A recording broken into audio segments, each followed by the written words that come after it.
إن الحمد لله نحمده ونستعينه ونستغفره ونعوذ بالله من شرور أنفسنا وسيئات أعمالنا من يهده الله فلا مضل له ومن يضلل فلا هادي له وأشهد أن لا إله إلا الله وحده لا شريك له وأشهد أن محمدا عبده ورسوله اللهم صل وسلم وبارك ونعم على سيدنا وإمامنا وقدوتنا محمد وعلى آله وصحبه وسلم تسليما كثيرا أما بعد فالسلام عليكم ورحمة الله وبركاته.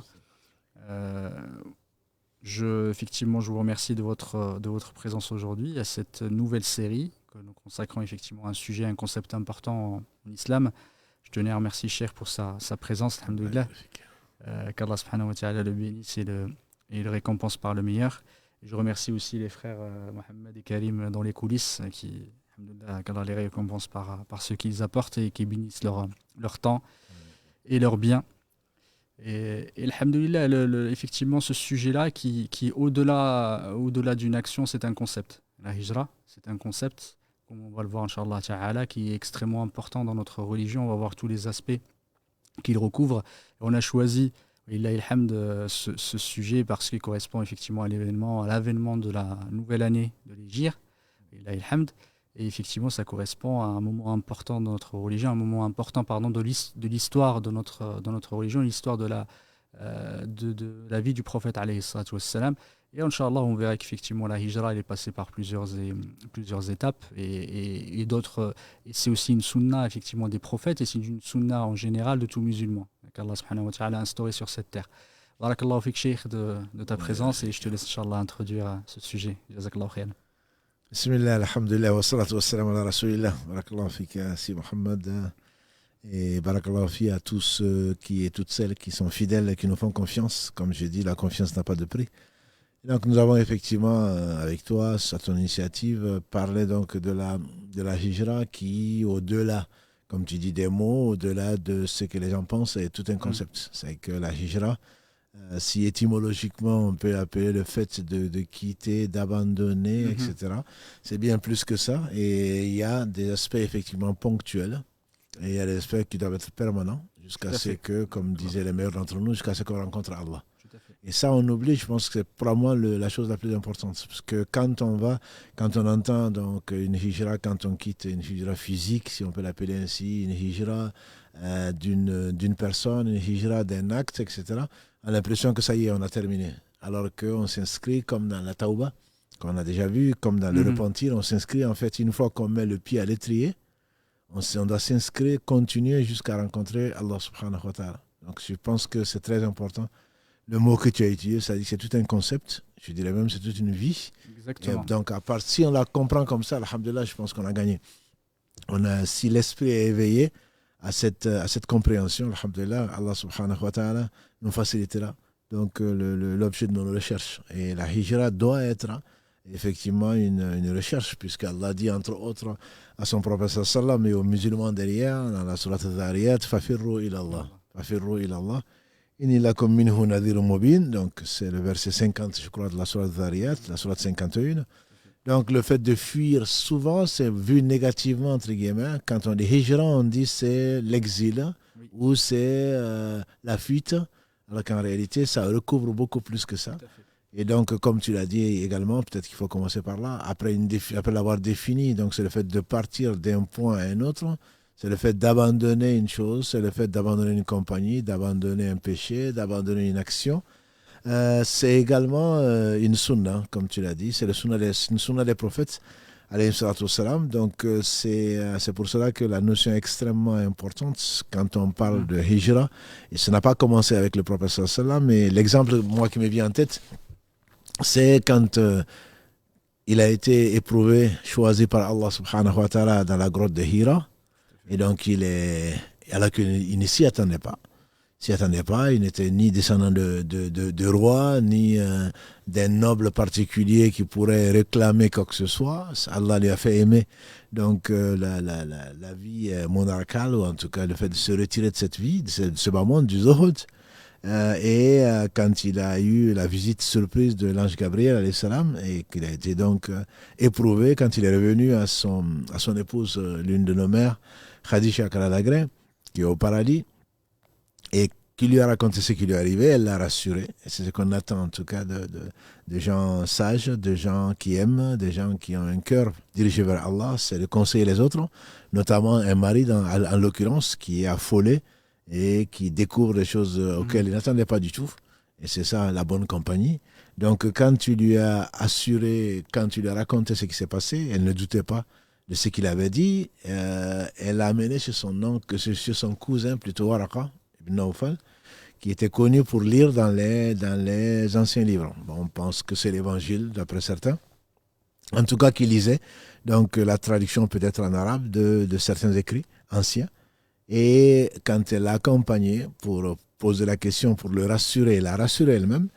Waraka, donc, il lui pose la question, fils de mon frère, une expression donc de dire mon neveu ou mon cousin, raconte-moi ce qui s'est passé. Donc, il lui a raconté ce qu'il a effectivement vécu par son cœur et physiquement. Il lui a dit, mais ça, c'est le namous. C'est le namous, c'est celui qui a parlé à Moussa, alayhi salatu salam. Donc, il parlait de l'ange Gabriel, alayhi salam. Et il lui a également dit, combien je serais heureux si je vivais encore le moment où ton peuple va te chasser de là. Et le prophète sallam, bien sûr, qui ne s'attendait pas à ça et qui ne connaissent pas l'histoire, lui dit, parce qu'ils vont me chasser. Et il lui répond, mais qui donc a été honoré par un message et une épreuve comme la tienne qui n'a pas été chassé par son peuple. Donc c'est pour cela que quand tu dis que c'est effectivement une sunna d'Allah, c'est une tradition qu'Allah a instaurée, que celui qui apporte la vérité, c'est celui qui fuit vers Allah nécessairement, va connaître des épreuves, et notamment de la part de son peuple. Et le proverbe français ne dit-il pas, nul n'est prophète dans son pays. Peut-être le sens de ce proverbe est connu pour dire que les gens, on ne croit pas aux gens qui nous parlent, etc. Personne, on préfère l'entendre d'ailleurs, mais c'est également aussi d'un point de vue physique et d'un point de vue historique, comme Allah nous le relate, entre autres dans le cas d'Ibrahim, alayhi salam, après avoir appelé son peuple, après avoir été éprouvé, jeté dans le feu et le reste, il dit « Ni muhajirun ilallah ». Donc ça c'est un des versets de la sourate 29, c'est le verset 26 je crois, où il dit je vais aller vers mon Seigneur, je vais fuir vers mon Seigneur, je vais me diriger vers mon Seigneur, parce que c'est lui le Tout-Puissant, subhanahu wa ta'ala. Donc Nuh alayhi salam est parti de son peuple, quand donc, il les a avertis d'un châtiment douloureux s'ils ne revenaient pas, donc de leur prétention et de leur fausseté qui était le polythéisme. Lot est parti également, quand Allah lui a ordonné par les anges qui sont venus le visiter. Moussa alayhi salam a fui, et ça on le verra peut-être Inch'Allah prochainement par rapport à Ashura. Donc les prophètes ils ont fui. Les prophètes ils ont fui vers Allah, sur l'ordre d'Allah subhanahu wa ta'ala. Moussa alayhi salam il a fui plusieurs fois. Même après ça, alhamdoulilah, il est parti à Madian quand ils ont voulu attenter à sa vie. Donc tout ceci rentre dans le sens global de la hijra, et Allah a voulu certainement que le faux veuille attaquer le vrai, et donc celui qui est convaincu du vrai nécessairement va aller. C'est pour cela qu'on a appelé cette nouvelle série la quête du bonheur, quand on est dans une situation dans laquelle on n'est pas confortable, c'est une situation où on nous donne le choix entre deux choses, c'est on va toujours rechercher la meilleure des choses. Mais donc c'est une décision de mieux faire ou de faire mieux.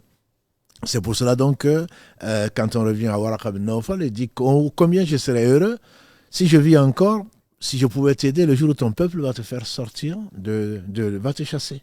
Et lui de s'étonner, alayhi salatu salam, parce qu'ils vont me chasser. Et il lui répond, mais qui a apporté un message comme le tien qui n'a pas été chassé par son peuple? Donc ça, c'est une tradition qu'Allah a voulu. Et donc, toute forme de recherche de la vérité, de quête du bonheur, le fait de quitter un endroit ou de quitter une chose ou de se comporter en choisissant mieux est quelque part une hijra, un déplacement, pas forcément une fuite, un abandon d'une chose pour une autre que l'on espère meilleure. Barakallahu fik. Effectivement, quand on en a discuté, Barakallahu fik, j'ai dit effectivement il faut qu'on l'aborde de façon un peu plus générale comme étant un concept, parce que même les ulama avant, effectivement, ils en parlaient. Et je lisais l'Izz ibn Abd Salam, le sultan qui a été effectivement prénommé le sultan des ulama. Il avait deux concepts effectivement par rapport à la hijra. Il disait al-hijratul awtan, Hijratu hijratan, hijratul awtan wa hijratul ithmi wal udwan. C'est qu'effectivement la hijra, c'est la hijra physique, celle des pays effectivement qu'on verra inchallah qui fait partie effectivement des prérogatives parfois, qui peut être obligatoire, qui peut être souhaitable, conseillé, qui peut être parfois juste permise. Et le deuxième qui est hijratul awtan, c'est la hijra des pays. L'autre, la deuxième partie, c'est la hijra du péché. Et ça, c'est quelque chose, comme tu as dit, barakallahu fik, qui est continuel. Ça fait référence à la tauba, ça fait référence à cette recherche, cette quête continuelle pour revenir vers Allah subhanahu wa ta'ala et quitter tout péché. Et quand on revient effectivement à l'étymologie du mot en arabe, c'est le hijra. Il y a effectivement hajara qui est le contraire de wasala. C'est le contraire de lier. C'est toujours en fait effectivement quitter, se délier de quelque chose, et là se délier de tout ce qui va nous éloigner d'Allah subhanahu wa ta'ala. C'est quelque chose, comme tu as dit, barakallahu fik, de continuel. C'est tout le temps effectivement, c'est un travail de longue haleine qui nous quittera pas jusqu'à ce qu'on quitte effectivement cette terre, jusqu'au jour de jugement dernier, inchallah, qu'Allah subhanahu wa ta'ala nous facilite le jugement. Et justement, sur cette partie-là, les ulama effectivement disent que ce n'est pas le concept de la hijra en soi dans la jurisprudence, mais ça fait partie effectivement de la hijra que chacun doit faire. Pourquoi je voulais qu'on souhaitait en parler? Beaucoup, à chaque fois quand ils entendent le mot hijra, ils pensent à il faut que je fasse la hijra, partir dans un autre pays, etc. Mais la hijra, celle qui est la hijra du cœur, ou celle la hijra de la langue, ou des actes parfois, n'est pas forcément mise en pratique, et on oublie que ce n'est pas parce que tu as changé de place que forcément ton cœur va changer. Et il y en a beaucoup qui tombent dans ça, je ne veux pas entrer dans le psychologisme, ils ont l'impression, ça y est, je change de pays, je vais changer de vie, ça va me changer. Peut-être ça va t'aider. Mais d'abord, il faut partir effectivement de ton cœur. Est-ce que ton cœur, si tu n'étais pas effectivement ici, tu n'étais pas tranquille, en tout cas, tu n'étais pas serein, c'est que tu ne t'es pas forcément interrogé intérieurement. Et c'est pas parce que tu as changé de place que tu es dans la garantie de tout changer. Il y en a beaucoup effectivement qui partent après qui reviennent. Et qui partent peut-être qui ne retrouvent pas en fait ce qu'ils recherchaient parce qu'ils ont l'impression le fait de quitter, ça va complètement les métamorphoser. Mais d'abord, c'est là où on se trouve. Déjà, il faut qu'on fasse un travail actif, il faut qu'on fasse un travail d'introspection, de prise de recul sur notre propre vie. Est-ce que dans notre vie quotidienne, on essaie de s'éloigner et de quitter justement tout ce qui va être source de désagrément d'Allah subhanahu wa ta'ala et source effectivement de la baisse de l'iman, de notre foi, etc. Et c'est très très important de le dire. Et ça me rappelle le hadith du prophète alayhi salatu wassalam, et après j'arrête là. Et qui est rapporté par Muslim, le prophète alayhi salatu wassalam, il a dit dans le hadith, attends, si ma mémoire est bonne, j'ai oublié le muslimo من أمن المسلمون من لسانه ويده والمهاجر effectivement المهاجر من هاجر بارك الله فيك من هاجر ما نهى الله عنه بارك الله فيك. Et ça c'est dans ce concept de muhajir man hajara ma naha Allah anhu, c'est ça que je souhaitais au moins commencer par ça, effectivement, pour expliquer qu'aux gens, d'abord posez-vous la question, est-ce que vous avez déjà quitté justement ce qu'Allah subhanahu wa ta'ala désapprouve? Et alhamdoulilah, on parlera effectivement de l'aspect physique. Non, effectivement, c'est ce hadith qui est, je pense, qui définit et qui connaît mieux l'islam que le prophète sallallahu alayhi wa sallam. Il a dit, effectivement, pour traduire ce que tu as dit pour ceux qui ne l'ont pas compris, le hadith, c'est le musulman, c'est celui dont les autres musulmans sont à l'abri des méchancetés ou du mal de sa main et de sa langue. Et quant au muhajir, celui qui a fait la hijra, c'est celui donc qui a fui, qui s'est éloigné, qui a abandonné ce que Allah a interdit.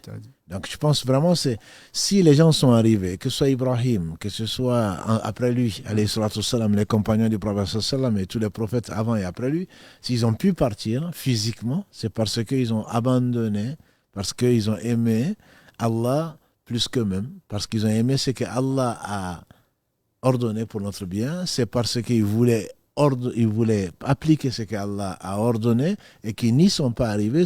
La hijra physique, entre guillemets, n'est qu'un point complémentaire. Je dirais la hijra physique n'est qu'une conséquence de la La vraie hijra qui est celle effectivement de s'éloigner de ce que Allah a interdit pour notre bien. Voilà.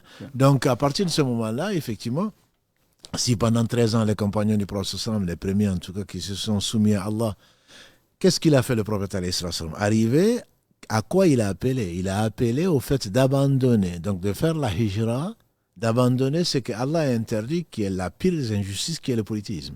Voilà. Et donc d'ailleurs on trouve cette notion dans l'une des, on dit la deuxième sourate qui a été révélée peut-être Al-Mudaththir. Et le Mudaththir qum fa'anzir, il dit wa rujha fahjur. Voilà. Et quant aux idoles, abandonne-les. Le culte des idoles, abandonne-les. Donc c'est la sourate 74, donc Al-Mudaththir, verset 5 si ma mémoire est bonne. Et donc c'est l'abandon, c'est l'exemple type que l'on donne pour dire l'envoi de tous les prophètes alayhim salatu wassalam a été avant tout donc de pousser, d'avertir les gens du danger et de la gravité de ce péché que c'est le seul que Allah subhanahu wa ta'ala ne pardonne pas pour celui qui meurt dans cet état-là, donc le polythéisme, de quitter les ténèbres pour aller vers la lumière de l'islam, de quitter les ténèbres et de l'injustice des hommes ou de ce bas monde vers donc la liberté et le bonheur éternel, donc qui est auprès d'Allah subhanahu wa ta'ala. Et donc c'est à cela qu'il a travaillé sallallahu alayhi wa sallam, c'est à cela qu'il a appelé et qu'il a valu tant d'épreuves, tant de tentations.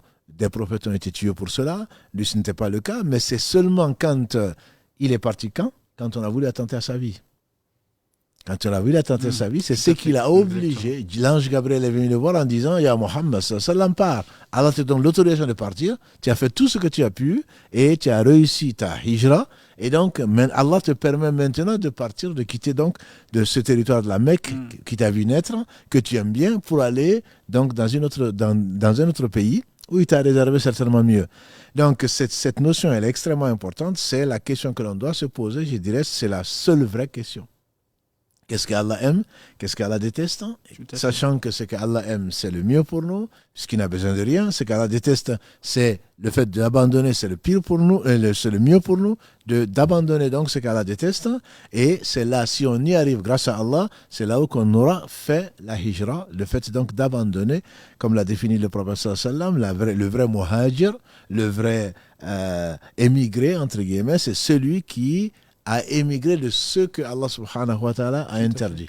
Donc c'est pas, quand on le comprend, on sait que l'on soit ici à la Mecque, à Pékin ou ailleurs, on n'a pas, c'est un devoir pour tout un chacun jusqu'à la fin de sa vie, et ça ne dépend pas du lieu. La chose peut être plus ou moins difficile à un moment ou à un autre, mais elle est continue, comme on a dit tout à l'heure, comme le repentir, jusqu'à ce que Allah subhanahu wa ta'ala veuille nous rappeler à lui, soumis à lui, ayant vraiment accompli la hijra.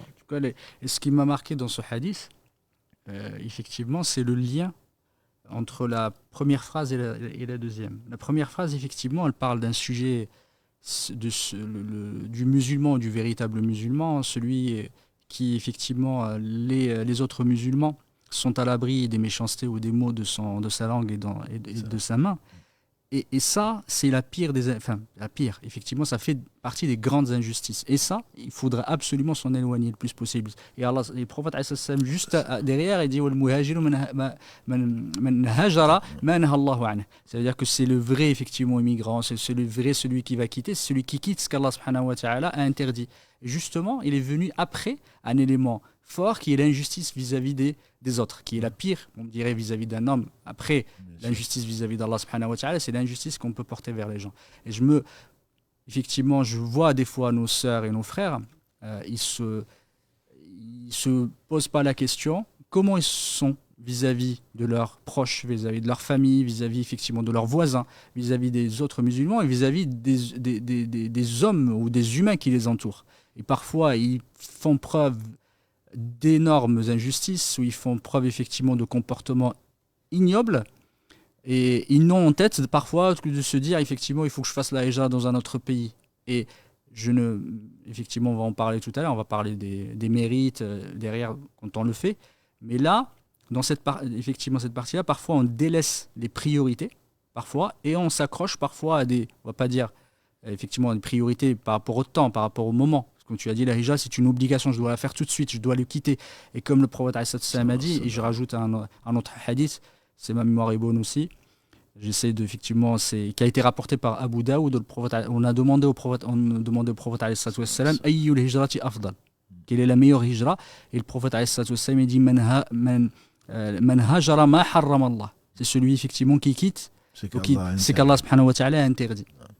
Et ça, il faut absolument se poser la question, est-ce que je fais ça au quotidien? Parce que si tu ne le fais pas ici, tu ne le ferais pas ailleurs.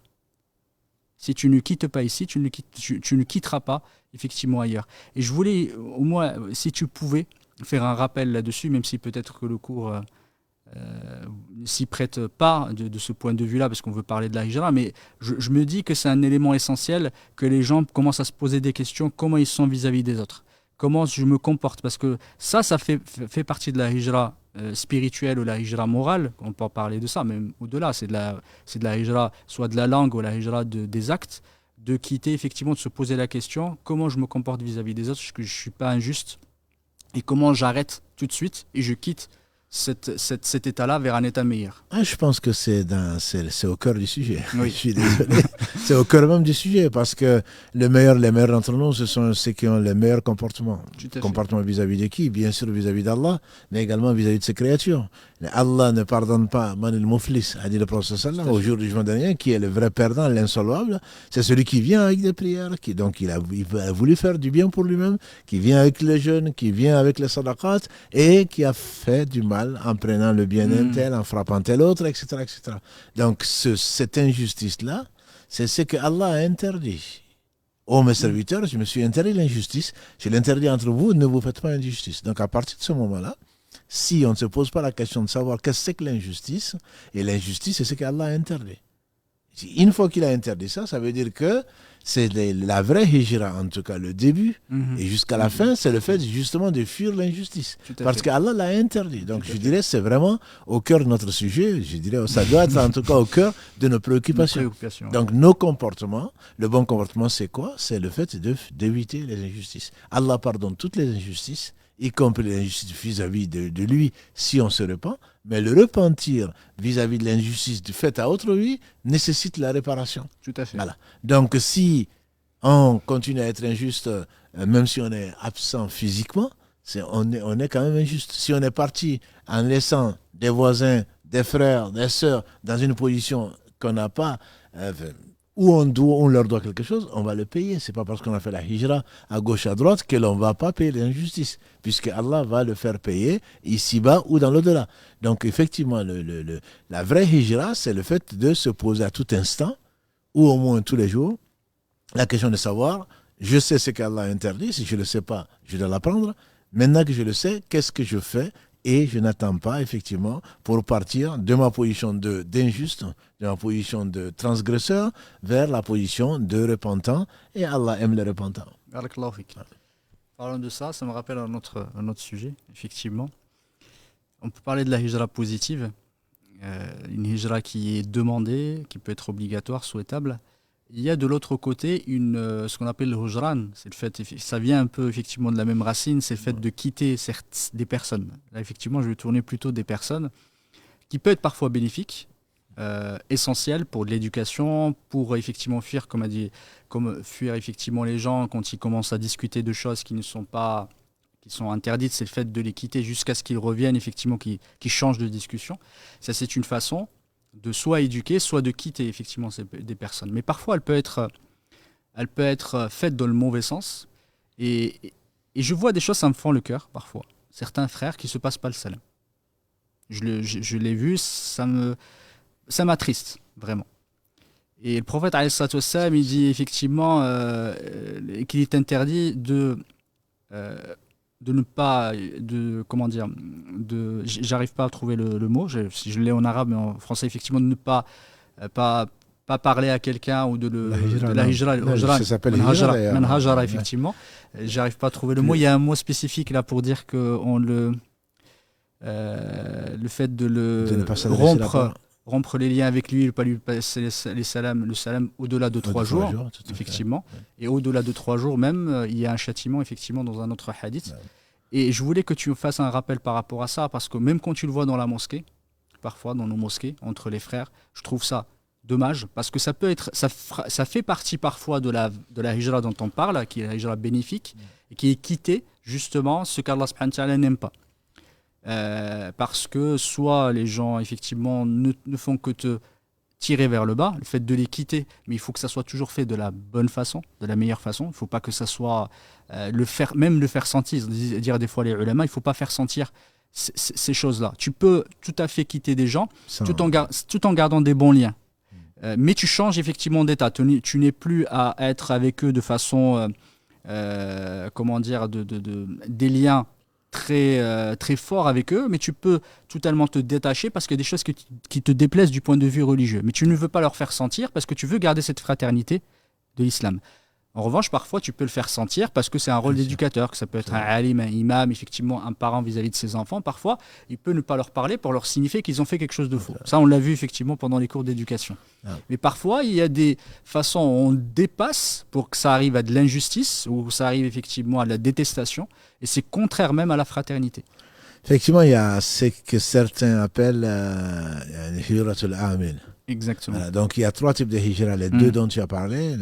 Donc hijratul makan, il y a une hijratul amal, donc le fait de partir d'un endroit à un autre, le fait de partir, de fuir une œuvre, et effectivement le fait de partir ou de se séparer de personnes. Tout à fait. Et Allah en parle en particulier dans la sourate Al-Muzammil, juste avant Muddathir, 73, verset 10, Allah dit Wahjuruhum hajran jamila. Exactement. Wahjuruhum hajran jamila. Donc écarte-toi d'eux de la belle façon. Exactement. Comme tu as dit, de la belle façon. Il s'agissait des polythéistes, s'agissant du prophète sallam, avertis, lève-toi, fais la prière, rapproche-toi et laisse-les un répit. Donc ça c'est le positif. Et également, Allah en parle dans le couple, quand on est passé dans le verset 34 de la sourate 4, quand on est passé par différentes étapes pour essayer de réconcilier et que ça n'a pas marché, en cas de désobéissance d'Allah, dans le cas de nos choses, Allah dit qu'il est possible donc de faire lit à part. Par exemple, c'est le fait de se séparer physiquement. Ça, c'est un ordre d'Allah. Donc c'est un moyen, c'est ce qui, comme tu dis tout à l'heure, le plus important, c'est de ne pas en faire un but et surtout de ne pas satisfaire ses passions, de ne pas suivre les pas de Shaitan. Le fait de fuir une compagnie, quand on est dans une assemblée où on se moque de Dieu, on moque de la religion, etc., c'est une obligation. Tout à fait. Voilà, c'est une obligation.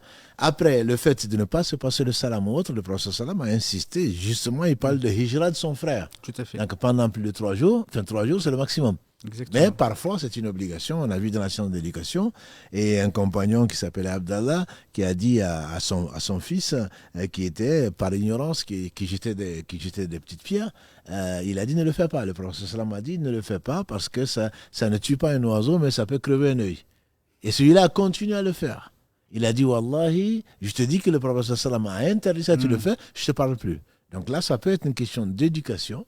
Et là, on peut le dire de façon franche. Maintenant, parce que je l'ai conseillé ou parce que j'ai divergé avec lui, qu'il y a bien plus important que la divergence, de mieux que nous on divergé, et alhamdoulilah, parce que j'ai divergé avec lui, à ce moment-là, je décide de ne plus lui parler, je le prends comme un ennemi, la détestation dont tu parles, la fraternité disparaît, les valeurs sûres et importantes de l'islam, tu les oublies parce que ça ne suit pas tes passions. Là, il n'y a plus de patience, il n'y a plus d'obéissance à Allah, ni à son messager sallallahu alayhi wa sallam. Qui est-ce qui a reçu le plus de contradictions si ce ne sont pas les prophètes alayhi wa sallam? Ce n'est pas parce qu'on n'est pas d'accord avec quelqu'un, ce n'est pas parce que quelqu'un a fait une erreur, entre guillemets, ou alors on est parfait.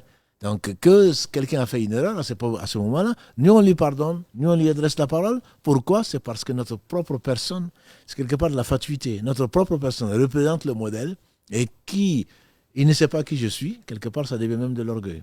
C'est basé souvent sur de l'ego, même pas de l'égocentrisme, ça devient vraiment de la fatuité. C'est parce que s'il savait qui j'étais, il n'aurait pas dit ça, il n'aurait pas fait ça, etc. Donc on se fâche, et ça, le prophète ne l'a jamais fait, jamais il ne s'est fâché pour lui-même.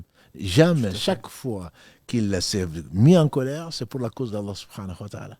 Et donc, nous, pour un oui, pour un non, que ce soit dans la famille, que ce soit en dehors de la famille, y compris à la mosquée, comme tu disais tout à l'heure, ce sont des pratiques qui prouvent, si ça prouve une chose, c'est bien ça prouve notre notre ignorance de la religion, notre ignorance de la gravité, le croyant chez Allah est si important que le prophète sallam a dit que l'importance, la sacralité plutôt du musulman est plus importante que la sacralité de la Kaaba. Voilà. Et donc un frère reste un frère, c'est la seule religion à ma connaissance qui en fait un devoir. La fraternité est conseillée dans d'autres religions, dans notre mode de vie, dans l'islam c'est une obligation. Et donc effectivement le fait de ne pas fréquenter quelqu'un, on peut très bien ne pas le faire parce que on ne se après avoir discuté, après avoir constaté, après avoir essayé, c'est que nous on ne fait pas. Après avoir essayé le bien, après avoir conseillé, on peut effectivement voir que ce n'est pas utile à ce moment-là ou ce n'est plus utile de continuer une discussion.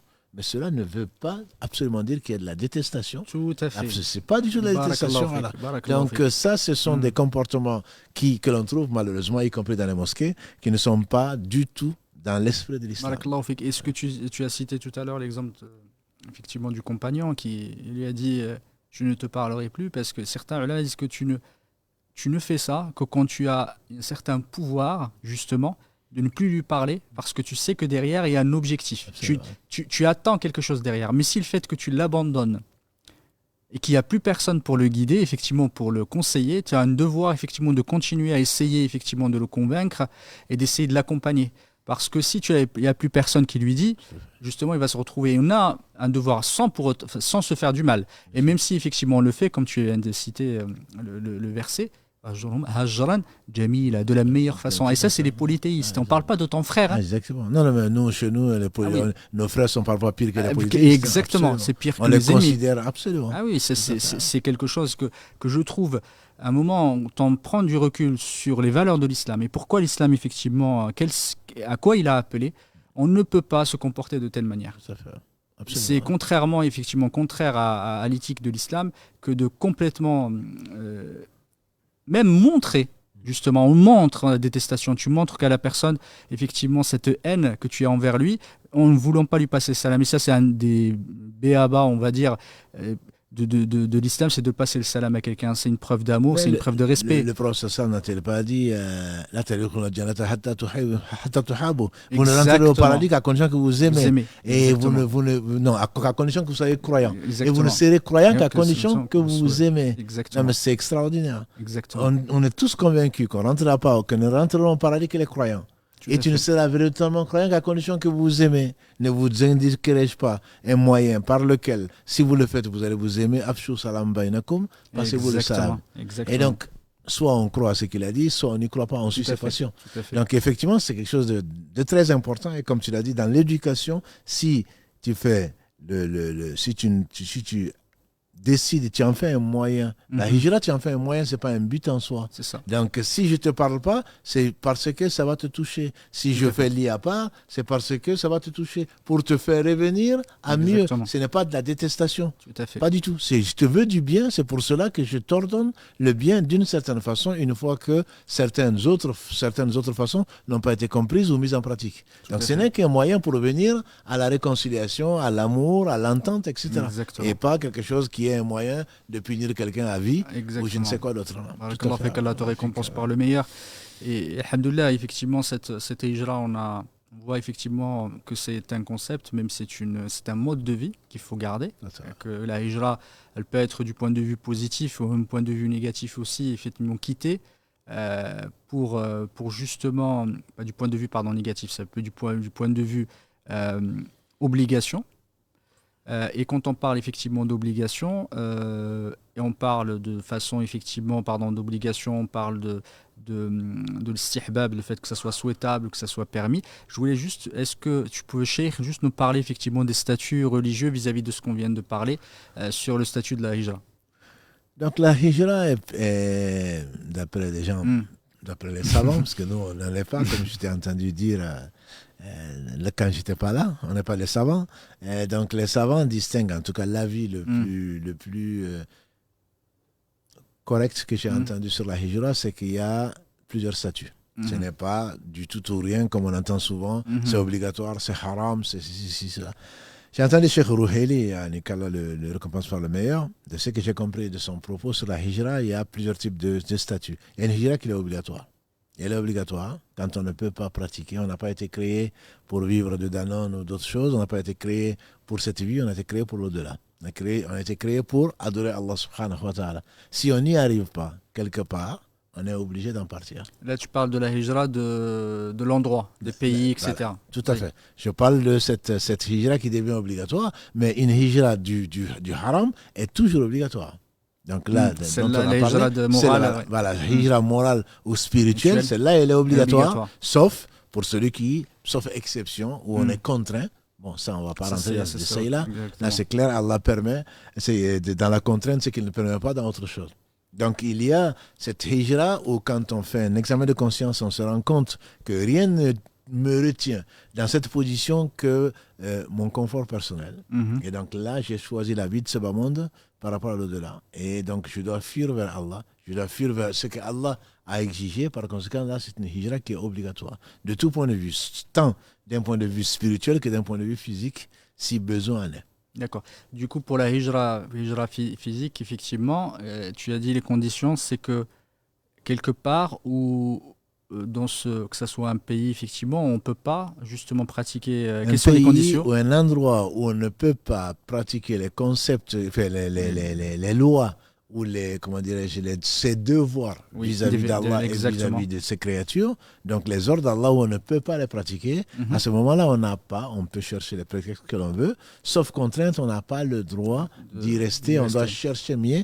Allah dit wal ardullahi wasi'a. Donc la terre d'Allah est vaste. Ouais. Donc il a dit d'ailleurs pour que vous fassiez la hijra.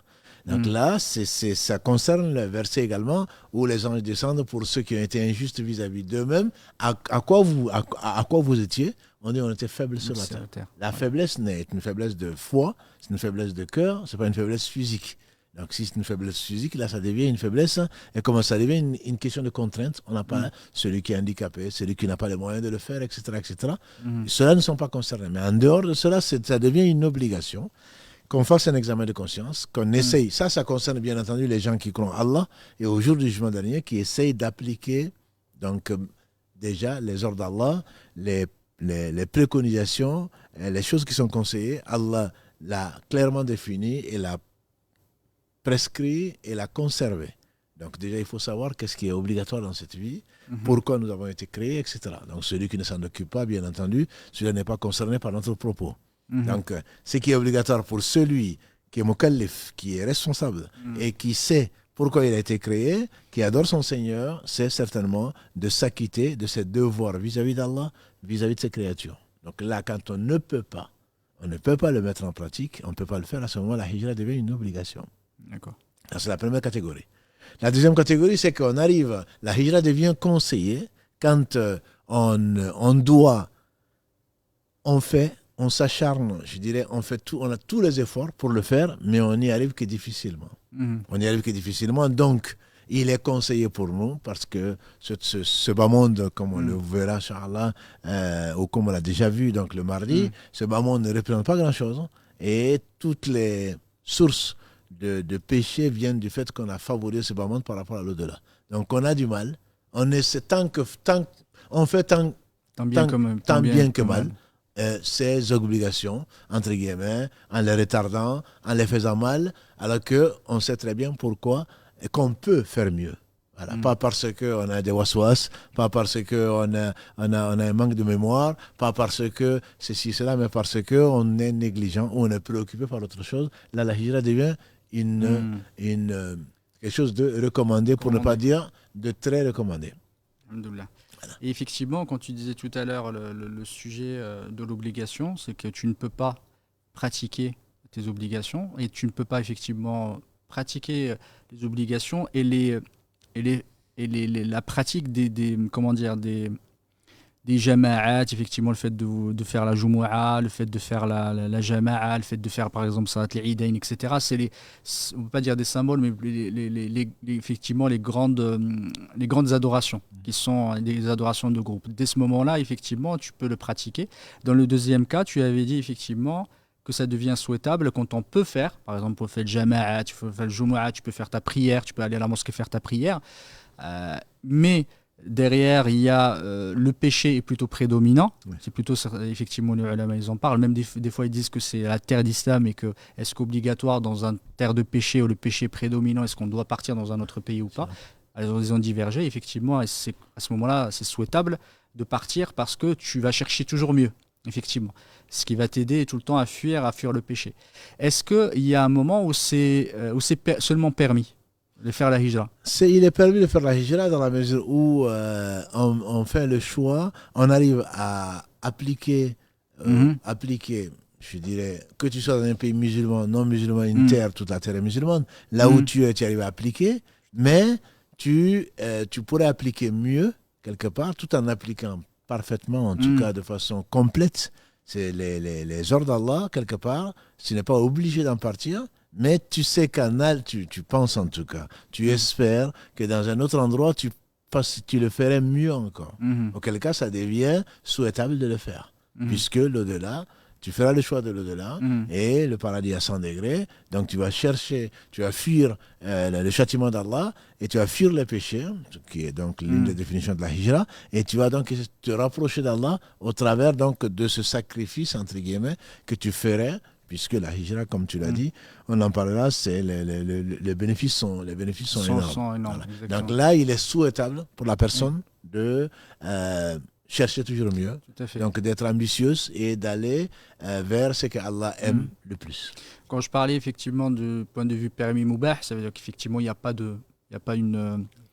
un mérite particulier à le faire. C'est dans le but quand tu voyages, ou en tout cas quand tu fais une hijra, pour un point de vue économique, pour avoir effectivement une vue meilleure, etc. Mais tout en gardant effectivement les principes dont tu parles tout à l'heure. Du coup, ça c'est dans ce cas-là. Et est-ce qu'un cas où ça devient interdit, justement? La hijra devient interdite, effectivement, même si on en parle très peu, quand c'est une fuite.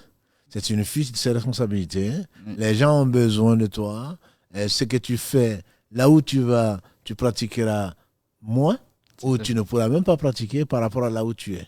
Et donc, quand certains disent, notamment pour ceux qui appellent Allah subhanahu wa ta'ala, si tout le monde partait comme certains le demandent, et qui appellerait Allah? Voilà. Donc ça, quand tu as un devoir d'appeler, les prophètes certainement n'auraient pas été envoyés dans des peuples et qui sont des peuples polythéistes, etc. Alors, ils les a envoyés dans des circonstances extrêmement difficiles et ils devaient supporter, faire preuve de patience et de fermeté tout en appelant Allah subhanahu wa ta'ala. Donc dès le moment où tu as cette responsabilité-là, qui reste collective bien entendu, mais si ça devient individuel, à ce moment et ta responsabilité est engagée, tu te dois d'assumer jusqu'à preuve du contraire, ou on veut porter atteinte à ta vie ou à autre chose. C'est ce qui est arrivé aux différents prophètes, notamment le prophète sallallahu alayhi wa sallam, qui l'a obligé à partir, autrement il est resté. Il a subi ce qu'il a subi pendant une dizaine d'années, voire plus, et il est quand même resté avant qu'Allah subhanahu ne lui permette donc de partir pour sauver sa vie, pour sauver donc la vie qu'Allah subhanahu wa ta'ala lui a confiée encore une dizaine d'années plus. Effectivement, la hijra, comme tu disais tout à l'heure, elle a plusieurs statuts juridiques. Ça peut être permis, effectivement, ça peut être obligatoire, souhaitable, permise, ça peut être interdite aussi, makrouha parfois aussi, parce que ça dépend effectivement. Est-ce que quand tu vas quitter un détestable, quand tu quittes un pays où tu arrives effectivement à faire tes obligations vers un pays moindre, voilà, tout en pouvant faire ses obligations, etc., ça pose pas de problème. Ça peut être détestable parce que tu perds un petit peu de degré, mais sans pour autant complètement détaché. Mais en parlant de tout ça, il faut parler de l'intention. Et l'intention, c'est extrêmement important. Peut-être qu'on n'en a pas parlé, on a oublié, on fallait peut-être en parler depuis le début parce que c'est quelque chose d'essentiel. Et même le hadith du prophète, juste après, on parlait de la hijra. Justement. Tout à fait. Moi, je pensais qu'on en parlerait effectivement parce que quand on va parler de la hijra physique, puisque c'est ce qui est appelé dans ce hadith de Omar ibn Khattab et que beaucoup de savants ont mis comme premier hadith dans leur livre, effectivement, c'est l'intention. L'intention ne doit pas être pour autre chose que pour Allah. Le prophète sallam a dit dans ce qu'a rapporté Abu Hafs, donc Omar ibn Khattab, l'amir des croyants, qui disait, et que le prophète a dit, les actes ne valent qu'à par l'intention qui les sous-tend, et à chacun selon son intention.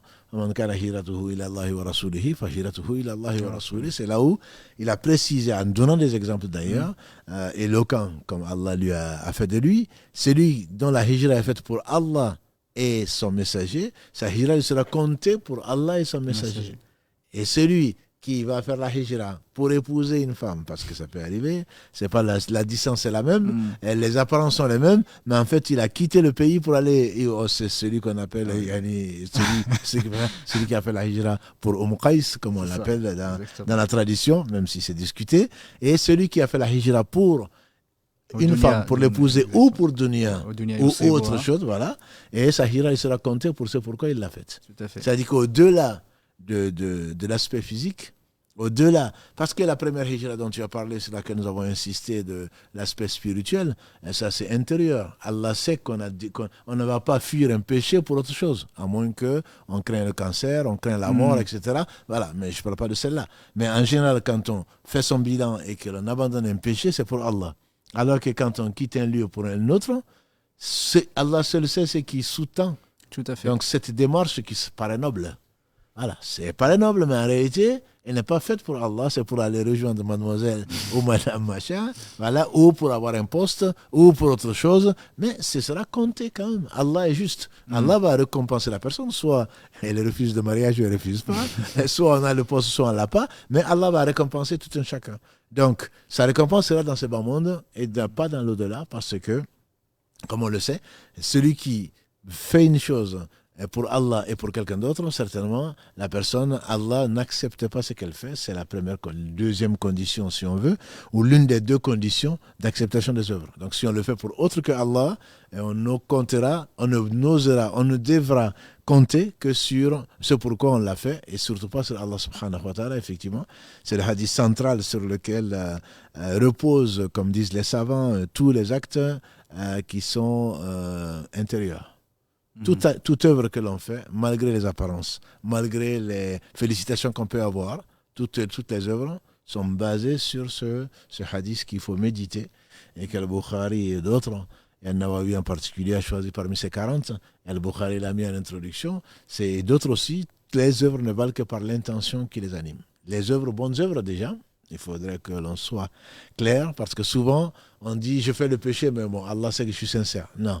On parle de bonnes œuvres. Les bonnes œuvres ne valent que par la bonne intention. Quand il s'agit de mauvaises œuvres, il n'y a pas de bonne intention qui tienne. Voilà. Je précise parce que souvent on dit non, mais j'ai fait ceci, mais Allah sait que je suis sincère. Non. C'est les bonnes. Il s'agit là des bonnes œuvres, ne valent que par la bonne intention qui la sous-tend. Et donc, effectivement, la hijra, comme autre chose, mais là nous parlons de hijra, ne sera récompensée, n'est appelée hijra, et n'est valeureuse, et ne vaut le coup d'en parler dans un live ou d'ailleurs que parce que c'est fait avec une bonne intention, le fait de fuir un endroit ou de fuir une action pour rechercher l'agrément d'Allah subhanahu wa ta'ala, qui est en réalité le seul but de l'existence. Que barakallahu fik, Allah te récompense par le meilleur. Effectivement, on a parlé des statuts et, alhamdoulilah, tu as parlé tout à l'heure des mérites. Quels sont les mérites de la hijra en islam? Quels sont les bénéfices sur cette terre et dans l'au-delà de la hijra? La hijra, c'est un honneur qu'Allah subhanahu wa ta'ala donne à qui il veut, parce que c'est, comme on a dit tout à l'heure, il faut d'abord faire une hijra qui est spirituelle pour pouvoir faire une hijra qui est donc physique. La hijra spirituelle, déjà, on n'abandonne rien, malgré les apparences, on n'abandonne rien pour Allah sans que Allah nous donne mieux que ce qu'on a abandonné. Donc, quel que soit le péché, et on a l'impression que non, j'abandonne ça, je gagnerai moins. Non, chez Allah, tu gagneras toujours de la valeur, et c'est Allah qui te permet de le faire. Et donc, celui qui fait la hijra, certainement, est compté chez Allah subhanahu wa ta'ala, que ce soit avant ou après. Celui qui abandonne ce bas monde et ce qu'il contient, c'est qu'il l'a connu, il a connu son Créateur, et surtout, il croit en l'au-delà. Allah, lui, réserve le meilleur, notamment le paradis, son agrément, donc dans l'autre-là. Donc, dans l'autre vie. Ça, c'est le très résumé donc, des bénéfices de la hijra. Et c'est lui qui, même pendant la hijra, retrouve rencontre l'ange de la mort ou autre chose, Allah subhanahu wa ta'ala lui promet le pardon de ses péchés et son paradis qui est plus bas que les cieux et la terre. Donc la hijra, je ne dis pas ça n'a pas d'équivalent, il y a beaucoup de choses qui n'ont pas d'équivalent. Partir pour Allah, encore une fois, c'est pour Allah. Quand on part pour Allah, certainement, c'est le salaire incombe à Allah. Quel que soit ce qui va arriver, chaque pas que l'on fait, chaque dépense que l'on fait, Allah le multiplie par ce que lui seul sait. Voilà. Donc le muhajir, celui qui a vraiment abandonné pour Allah, soit un acte, même soit une personne autre chose, aura une récompense qui est énorme auprès d'Allah subhanahu wa ta'ala, puisqu'il ne l'a fait que pour Allah. Tout à fait, barakallahu fik. Et un des mérites que, en tout cas les bénéfices dont les ulama parlent, c'est la vraie croyance, c'est l'iman sadiq, disent les ulama, parce que dans Surat al-Anfal, c'est le verset 17, effectivement, Allah subhanahu wa ta'ala dit effectivement, ceux qui ont fait la hijra et qui ont fait le jihad. Et effectivement, c'est un signe ou la conséquence en fait de ceux qui ont fait la hijra, c'est que ce sont les véritables croyants, effectivement. Qu'Allah fait d'en parler. Et tu as parlé tout à l'heure d'un autre bénéfice. Ceux qui y vont, Allah subhanahu wa ta'ala leur a promis rizq, la subsistance. Ça, c'est, si tu pouvais en parler, barakallahu fik, parce que ça, c'est un des éléments. Parfois, quand tu quittes quelque chose, tu as l'impression de gagner moins ou parce que mais Allah subhanahu wa ta'ala a promis, effectivement, c'est ce que Shaitan t'amène, oui, la pauvreté, ça. Le reste. On sait ce qu'on perd, on ne sait pas ce qu'on gagne, dit le proverbe. Oui. Mais en réalité, toi, tu sais ce que tu gagnes. En tout cas, c'est pour ça que tu acceptes de perdre. Voilà. Mais souvent, quand on ne veut pas partir, quand on ne veut pas abandonner, même une chose, oui. c'est même, je dirais, même le péché, on a l'impression qu'on va perdre quelques plaisirs avec quelqu'un, alors qu'on est dans le haram, pour parler de la hijra d'une façon générale. En réalité, Allah va te donner mieux. Je pense que c'est la conviction, la croyance, et que Allah, si tu as une chose, c'est que elle est la meilleure des choses. Si tu interdis une chose, c'est que c'est une chose dans laquelle le mal est prépondérant. Par conséquent, tu es venu, j'aime souvent le dire, tu es venu avec un cordon ombilical, tu es sorti d'une mer et tu n'avais rien. Et Allah t'a tout donné. Donc, le fait de quitter un endroit, ce que tu as et ce que tu as eu, ça vient d'Allah. Et donc, si on oublie cela, on pense effectivement que si je veux, est-ce que je vais avoir plus? Tout à fait. Combien de gens ont quitté? Ils ont été pour Allah subhanahu wa ta'ala qui en a témoigné, les muhajiroun en particulier, quittant la Mecque pour donc Médine, mais en même temps, Allah les a enrichis.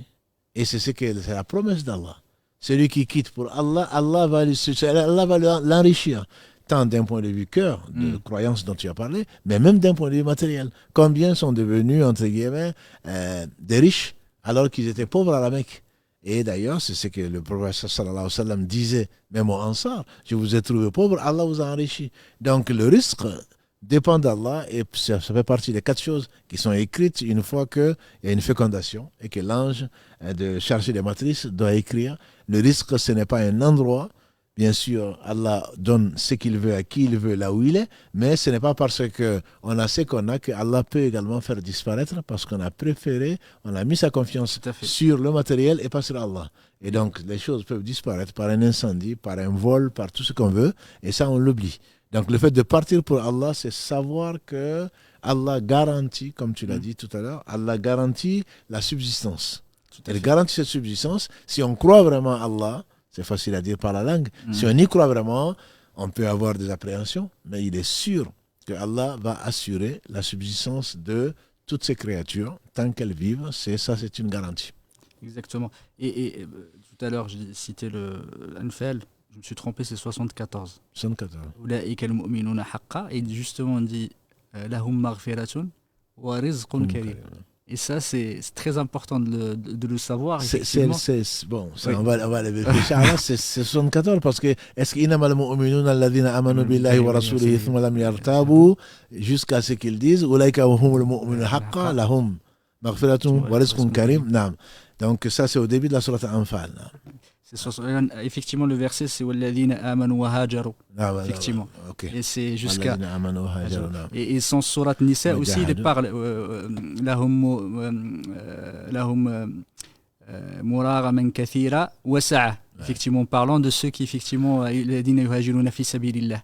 Ils ont effectivement parfois des contradictions, mais ils ont aussi une sa'a, c'est une grande subsistance ou effectivement une facilité, ou justement de ne pas se dire que quand tu quittes quelque chose pour Allah subhanahu wa ta'ala, Allah te donne toujours meilleur. Et ça, il faut toujours le garder en tête. Ça, je pense que c'est extrêmement important. C'est important. D'autant plus que quand on lit ces versets sur la hijra, bon, c'est très impressionnant, très très impressionnant, mais quand on lit ces versets sur la hijra, on se dit on est loin. Quoi. Non, parce que c'est des gens qui ont cru, c'est des gens qui ont abandonné. Et Allah parle des bonnes actions. Et après avoir prié, après avoir jeûné, après avoir fait tout ça, Allah amène souvent la hijra avec. Donc c'est une exigence. C'est des gens qui ont su que ce qu'ils ont n'est qu'un prêt et qu'Allah subhanahu wa ta'ala, à lui, tout appartient. Donc il n'y a pas de j'ai donné ça, j'ai fait ça, ça suffit. Ça suffira jamais jusqu'à ce que... Parce que tu ne sais même pas si Allah l'a accepté. Donc si Allah te fait faire une action, il ne fait que le meilleur. À ce moment-là, on peut espérer de lui, mais n'attends pas que...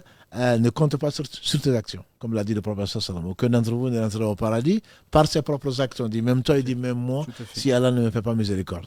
Donc effectivement, le muhajiroun, notamment ceux qui ont quitté la Mecque pour aller à Yathrib, devenu Madina, Allah les loue souvent et met à côté de leurs bonnes actions cette hijra qu'ils distinguent des autres actions, parce que c'est vraiment signe, comme tu l'as dit, parmi les premiers bénéfices, c'est vraiment signe de la solidité de la croyance et signe d'amour et de la connaissance d'Allah subhanahu wa ta'ala, sinon on ne le ferait pas. Parce qu'on a beaucoup d'obstacles pour ne pas faire le bien, notamment de quitter ce que l'on aime ou de quitter la stabilité. Y aller, c'est vraiment faire confiance à Allah et se mettre toute sa confiance aux vivants qui ne meurent pas.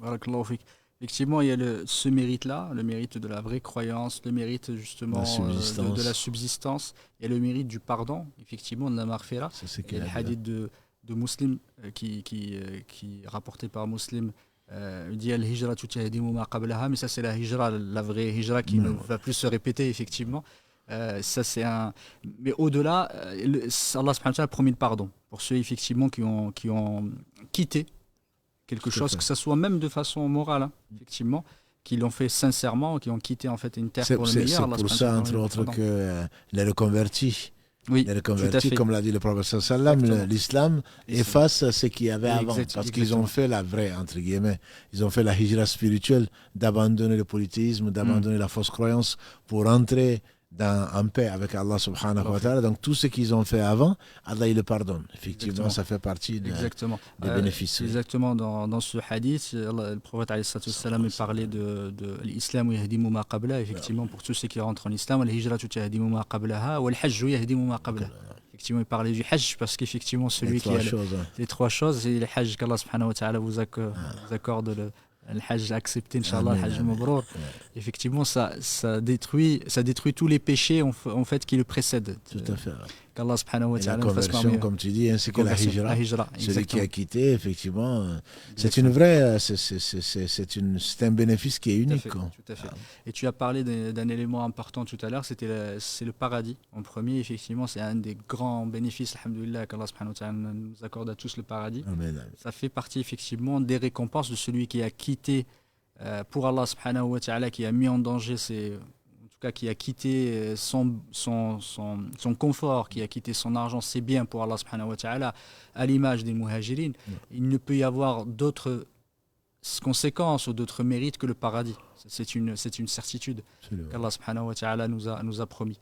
Du coup, en parlant effectivement de ces bénéfices qui sont innombrables et qui sont très importants, on va rentrer dans si tu me le permets, je ne sais pas si tu avais d'autres éléments à apporter. C'est, Inch'Allah, il est déjà 20h30. Le temps passe très très vite. Juste une petite introduction justement sur la hijra physique. Justement, tu as parlé la dernière fois de comment ça a commencé. J'aimerais bien, tu as commencé en parlant des prémices de la hijra, du prophète alayhi salatu wassalam. Si on pouvait juste faire une petite introduction, Inch'Allah, de la hijra. Et je voulais que tu parles un peu des premières années de la bi'sa du prophète alayhi salatu wassalam, effectivement comment ça se passait, et qu'est-ce qui a poussé, Inch'Allah, en préliminaire, à faire les premiers pas de la hijra, justement, des prophètes. Après, il est 20h30, peut-être qu'on va laisser ça pour la semaine prochaine, Inch'Allah. Inch'Allah, parce que bon, je veux dire, c'est tellement beau. Oui. Si on commence à oui, en parler et couper, je préfère effectivement qu'on en discute, Inch'Allah, la semaine prochaine. Du coup, on va arrêter. Le sujet n'est pas vu la semaine prochaine, la semaine d'après, puisque la semaine prochaine. Exactement. Inch'Allah, on parlera la semaine d'après, pardon. Inch'Allah. Parce que je pense qu'on a, alhamdoulilah, on n'a pas fait le tour, mais on a essayé de faire le tour effectivement de ce concept, Inch'Allah ta'ala. Et on commencera la semaine prochaine, comme tu as dit, l'occasion de Ashura, de parler de la hijra, effectivement de Moussa, alayhi salatu wassalam. Et Inch'Allah, on parle effectivement de la hijra à l'époque du prophète, alayhi salatu wassalam, qui est la véritable hijra, Inch'Allah ta'ala. Et que nous ne pourrons pas vivre, mais qu'Allah subhanahu wa ta'ala nous facilite effectivement pour quitter ce qu'Allah subhanahu wa ta'ala a interdit à détester. Parmi les trois types, celle qui est continue, comme tu dis, qui est exigée de tout un chacun, c'est vraiment la hijra qui est spirituelle. Et tant qu'on n'y arrivera pas, on n'arrivera pas à obéir à Allah subhanahu wa ta'ala et le préférer à autre chose. Barakallahu fik. Je ne sais pas si on a des questions. Oui, salam alaikum Mohamed, Cheikh, barakallahu fikum pour cet échange très enrichissant et vivant aussi. Alhamdulillah, on a appris beaucoup de choses. Et salam alaikum aussi les frères et les sœurs aussi qui nous suivent. Barakallahu fikum encore, malgré la chaleur et les vacances, sont encore nombreux ce soir. Et on salue aussi, parce qu'on parlait de la hijra, il y a une sœur ou un frère, je ne sais pas, qui nous dit de l'île de la Réunion, ce serait bien que vous aussi, les Toulousains, enseignants, vous faites la hijra. Donc, Inch'Allah, on va venir chez toi, à la Réunion, on va passer un bon moment avec vous, Inch'Allah. Ma première question, cher, ça serait, je vais essayer de la reformuler de la meilleure façon pour qu'on puisse comprendre. Avec le sujet du jour, quand on parle d'épreuve, est-ce que quand on est dans un endroit ou dans un pays qui est hostile à l'islam, à quel moment on sait que cette épreuve, c'est une épreuve qu'il faut affronter pour améliorer les choses, ou est-ce que c'est une épreuve pour nous inciter à quitter en fait ce lieu? C'est toute la question. C'est-à-dire que la patience fait partie, comme j'ai dit, si Allah avait voulu, il n'aurait pas envoyé ses prophètes, les gens qu'il a aimés le plus, dans des circonstances extrêmement périlleuses. Et ils ont tous été envoyés à leur peuple, des peuples polythéistes. Et certains sont morts, d'autres, tous en tout cas, ont été très éprouvés. Donc ça veut dire qu'on doit, avec ça, Allah nous éprouve pour tester, bien qu'il le sache, pour tester donc notre sincérité, notre croyance, etc. Donc on forcément, en face de gens d'ignorants, on va certainement avoir des charges, on va certainement avoir de l'incompréhension et de l'injustice. Donc il faut que chacun s'y prépare et que chacun ait un bagage intellectuel, une croyance qui l'amène à résister à ça. C'est à partir du moment où la résistance n'est plus possible que la personne est obligée, ce qu'on a dit tout à l'heure, est obligée de partir. Mais bien entendu, on peut dire non, c'est très difficile, je pars. Ça, tout le monde peut le faire, tout le monde peut partir, enfin tout le monde peut le faire. En théorie, c'est à la portée de tout le monde. Mais encore une fois, si à la moindre difficulté on part, il n'y aura ni d'école, ni de mosquée, ni de quoi que ce soit. Voilà. Les difficultés, c'est le sel de la vie. On n'a rien pour rien. Donc il faut essayer, il faut se battre, quand je dis se battre, il faut mettre tous les moyens de son côté, le meilleur des moyens et l'aide divine. Subhanahu wa ta'ala, wasta'inu bi sabri wa salah. Allah nous conseille et nous donne deux moyens efficaces, ce sont les invocations et la patience et la prière. Donc c'est pas à la moindre difficulté que l'on s'en va. Celui qui pense effectivement qu'il a fait ce qu'il peut, il peut partir, bien entendu, ça c'est possible. Comme on a dit, il y a des hijras qui sont obligatoires. On a tout fait, mais ça ne marche pas. Et on risque sa religion. Il n'y a pas le choix. On peut faire mieux. Certains ont estimé ainsi. Ils sont partis. Qu'Allah récompense chacun en fonction de ses intentions. Et d'autres ont dit, on va résister pour l'avenir de nos enfants, pour nous-mêmes. Et donc, parce qu'il faut que Allah subhanahu wa ta'ala soit satisfait de nous. Il nous a chargés, il nous a élus. Et on doit montrer cet islam-là de tout point de vue et les gens comprendront certainement que c'est la miséricorde d'Allah subhanahu wa ta'ala pour les humanités comme il a envoyé le prophète sallallahu alayhi wa sallam. Après, c'est une question de curseur. Le curseur, certains peuvent supporter des choses que d'autres ne peuvent pas supporter. Ce qui est interdit, c'est de baisser les bras. Baisser les bras en disant, mais écoute, c'est comme ça. Et comme le dirait quelqu'un d'autre, Allah ghalib. Mais on n'a pas le choix. On n'a pas le choix, il faut forcément tomber dans l'interdit. Allah interdit ceci, mais je n'ai pas le choix. Si tu n'as pas si, tu as le choix. Parce que quand tu rencontreras les anges, ils te diront, la terre d'Allah subhanahu wa ta'ala est vaste. Voilà. Est-ce que tu n'aurais pas pu bouger? On sait, chacun d'entre nous sait, et Allah, chacun d'entre nous connaît, et Allah sait, bien entendu, pourquoi on n'est pas parti. Souvent, quand on n'est pas parti, c'est pour des intérêts bassement matériels. Ce n'est vraiment pas pour Allah, ni appelé à Allah. Donc, le curseur, il faut voir où est-ce qu'on le met. Ce qui est absolument obligatoire, c'est d'adorer Allah subhanahu wa ta'ala autant que faire se peut. Et donc, quand la résistance devient tellement faible, où on voit, après avoir essayé, après être rentré par les fenêtres, par les portes, et que ça ne marche pas, à ce moment-là, on n'a pas d'autre choix. C'est ce que si Mohammed barakallahu fi a souligné au début, là, ça devient une obligation. Après, si tu préfères la recommandation et partir avant que ça n'arrive, alhamdulillah, c'est également possible. Allah jugera tout un chacun. Barakallahu fik. Juste, je rappelle aux frères et aux sœurs que vous avez aussi toujours la possibilité d'appeler pour poser vos questions en direct à Cheikh, Inch'Allah. Donc, pour rester un peu dans la même question, donc il y a une question qui suit. À partir du moment où on voit qu'aujourd'hui, notamment dans les pays occidentaux, dans certains pays, on a des difficultés, par exemple, à enseigner nos enfants, le hijab qui est interdit à l'école, le fait de leur donner une éducation basée sur notre religion. Est-ce que là, on n'est pas arrivé, en fait, on n'arrive pas à une limite qui nous pousserait peut-être à réfléchir au moins à la question? Mais on doit toujours réfléchir à la question. C'est ce qu'a dit ici Mohammed, c'est que la hijra qui est obligatoire et qui le restera jusqu'à la fin de notre vie, c'est la hijra qui est spirituelle. Donc, je veux dire, on doit éduquer les enfants, on doit nous éduquer nous-mêmes, on doit pratiquer notre conviction aussi, en tout cas, pour tant soit peu qu'on soit croyant. Et donc, on doit chercher, c'est là où on a parlé de recommandations, on ne peut pas généraliser, je veux dire, si parfois, combien de gens n'arrivent pas à faire leur prière à l'heure, qui pour moi est quelque chose qui est extrêmement important, mais rarement on va chercher, on va proposer des solutions, des alternatives, on va vraiment chercher à le faire. On va dire non, l'employeur ne va pas accepter. Je ne parle pas d'un point de vue global. En Europe, il y a des pays où on peut porter le hijab, même le niqab, où il y a des mosquées partout, y compris dans les lieux de travail, partout, que ce soit en Angleterre, pour ne pas le citer, que ce soit aux États-Unis, que ce soit ailleurs. Même si les États-Unis, ce n'est pas de l'Europe. Il y a des pays qui sont plus tolérants, entre guillemets, qui sont plus, je dirais, ouverts que d'autres. Après, si cette hijra qui est le fait donc de fuir ce que Allah a interdit, moi j'aimerais bien que ces personnes-là commencent déjà pour pouvoir faire la prière à l'heure. Parce que ce n'est pas, moi je viens de la Mecque, il y a des gens qui ne font pas la prière. Oui. À la Mecque. Mais ça, on ne peut pas l'imaginer.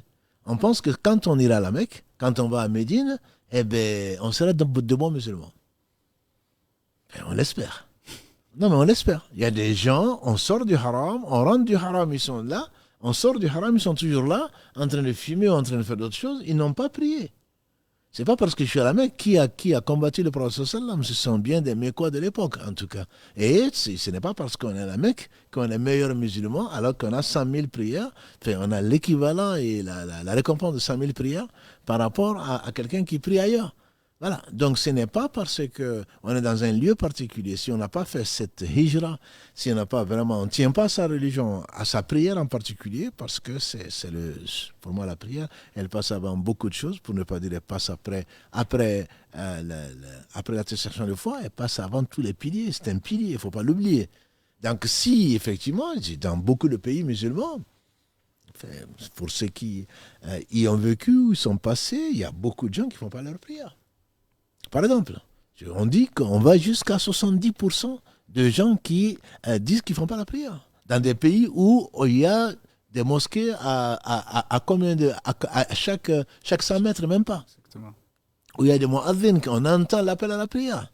On voit les gens en train d'aller à la prière. Ils sont assis en train de prendre du thé ou en train de prendre autre chose. Je parle des situations que je connais. On passe, on leur dit salam alaikum. Au retour, ils te répondent bonjour. Au retour, tu leur dis salam alaikum, ils te disent bonjour. Ils sont toujours là du matin au soir. Ils n'ont pas prié.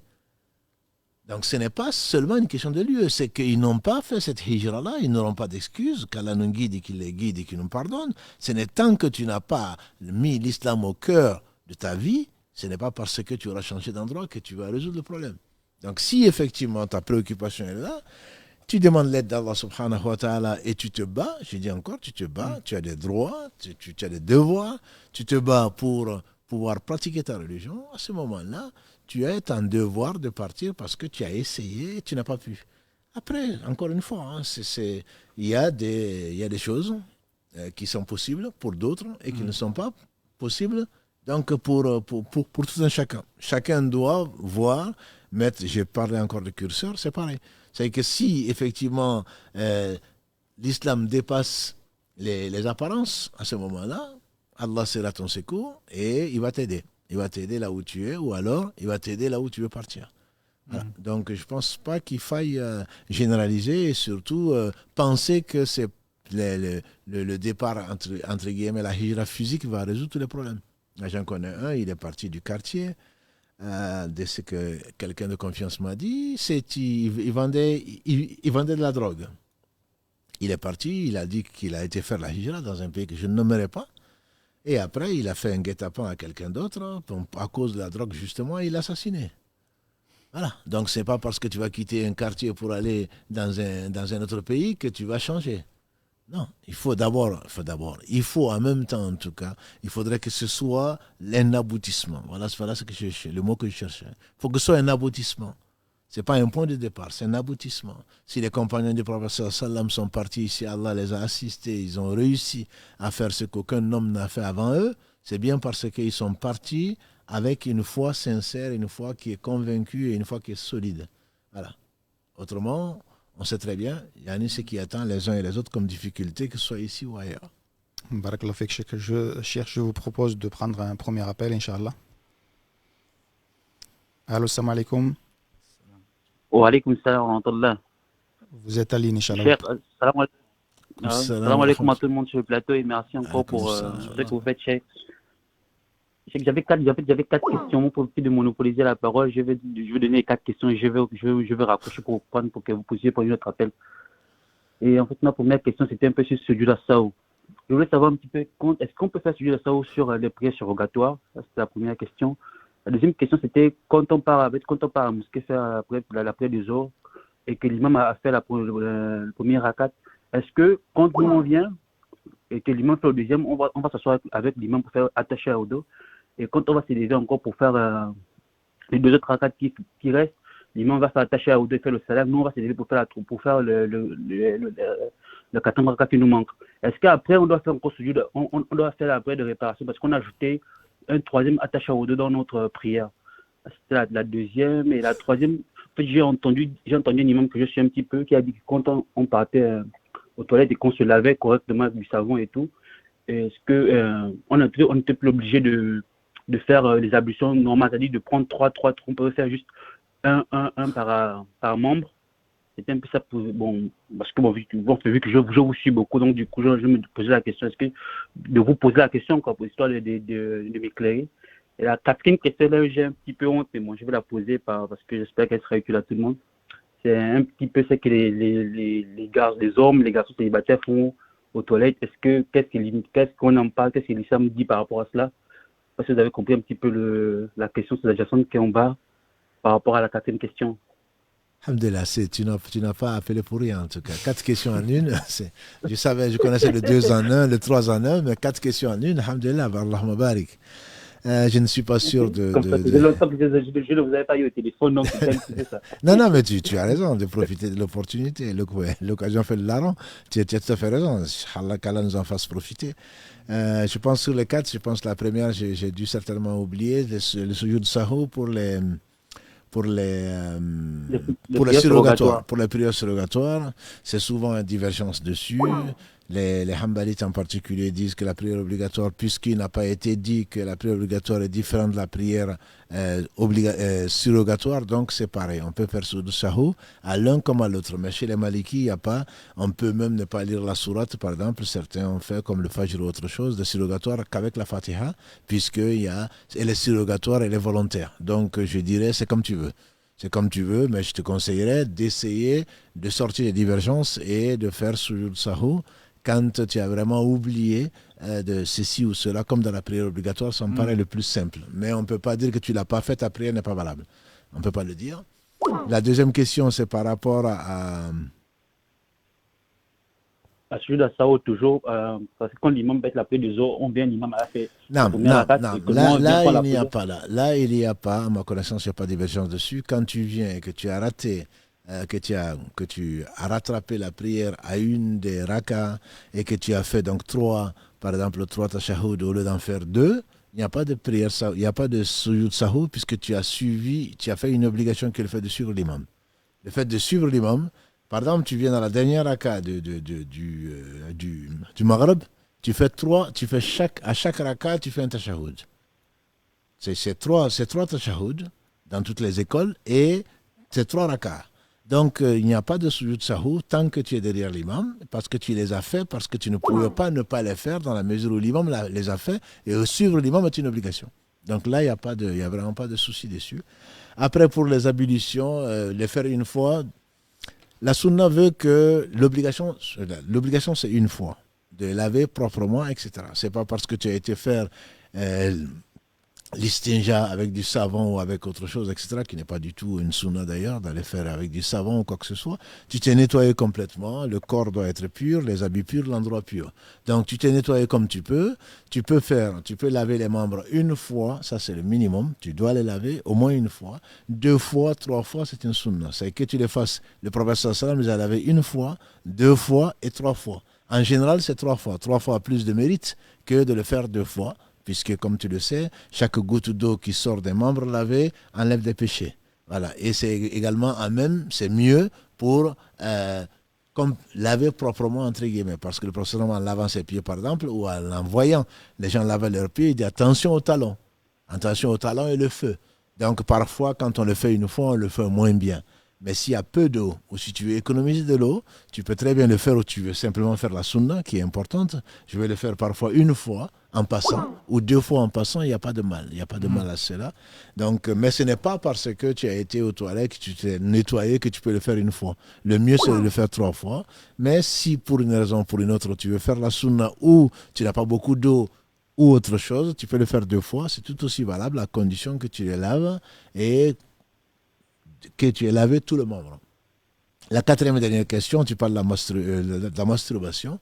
C'est quelque chose qui est interdit par les savants, à ma connaissance, notamment avec les premiers versets de la sourate Mu'minun, de la sourate 23. Allah dit « Walladina hum li furujihim hafidhuna illa ala azwajihim aw ma malakat aymanuhum fa innahum ghayru malumin faman ibtagha wara'a dhalika fa ulaika humul adun » Donc ceux qui préservent leur sexe sauf vis-à-vis de leur épouse et ceux qui les mêmes possèdent, là ils ne sont pas à blâmer. Celui qui dépasse ça devient adoun, c'est quelqu'un qui est dans la transgression.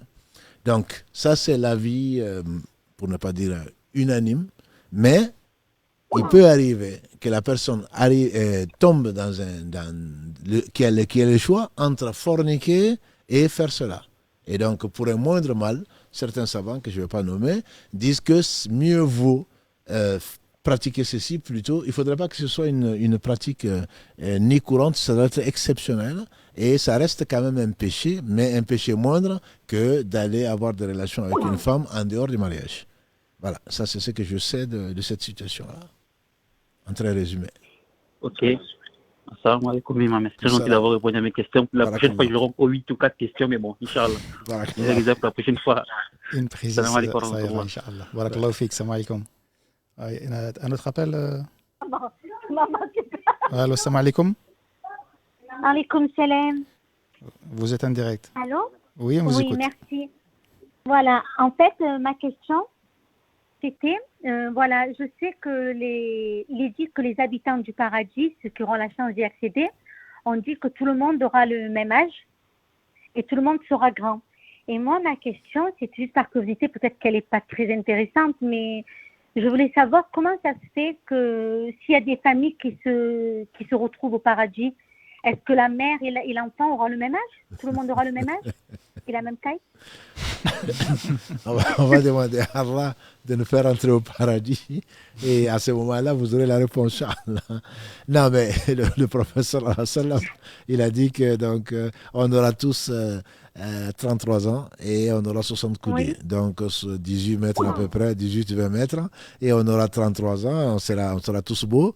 Inch'Allah, qu'Allah subhanahu wa ta'ala nous accorde le paradis. Après, le reste est assuré. Mais ce n'est pas un souci, Inch'Allah. Vous allez reconnaître vos enfants si vous en avez. Vous allez reconnaître vos parents. On va se reconnaître, Inch'Allah. Celui qui nous a fait des signes distinctifs ici, nous montrera des signes distinctifs là-bas.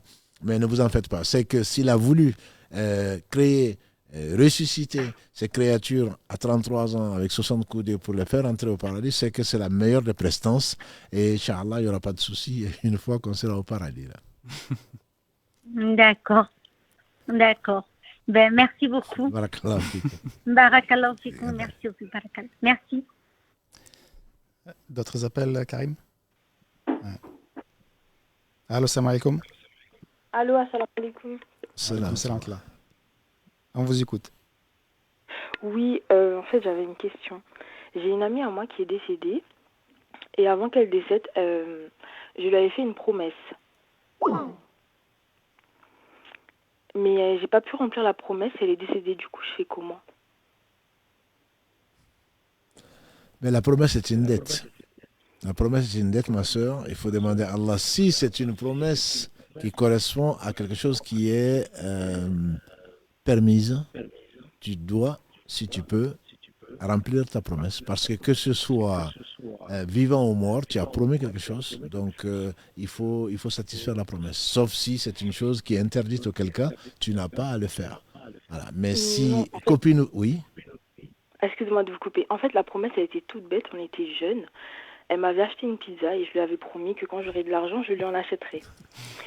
Sur le coup, elle est décédée et elle a eu un enfant. Je me suis dit, au pire, j'achète une pizza et je donne à sa fille. Mais sa famille ne veut pas du tout avoir contact avec moi. Alhamdulillah, c'est pas soit tu manges la pizza, soit tu n'as pas pu tenir ta promesse. Ça, c'est autre chose. Je veux dire, tu n'as pas pu tenir ta promesse, tu as essayé de tenir ta promesse, mais tu n'as pas pu la tenir. Auquel cas, tu n'es pas obligé de tenir ta promesse. Mais ce que je te conseille, c'est d'offrir une pizza, pas à Si Mohamed, mais tu offres une pizza à un besogneux. Et Inch'Allah, Allah va te récompenser pour ce que tu auras fait. Et on espère que ça comptera également pour ce que tu as voulu donner à ta copine. Inch'Allah. Merci beaucoup, barakallahu fik. Allah yarfik. Salam alaikum. Allez. Allô, salam alaikum. Allô. Non. Allô, salam alaikum. Wa alaikum salam wa rahmatullahi ta'ala wa barakatuh. Vous êtes à ligne, Inch'Allah. Je me permets de vous appeler suite à un problème qui est un peu, je dirais, personnel et familial. Et j'aurais souhaité avoir l'intervention de l'imam.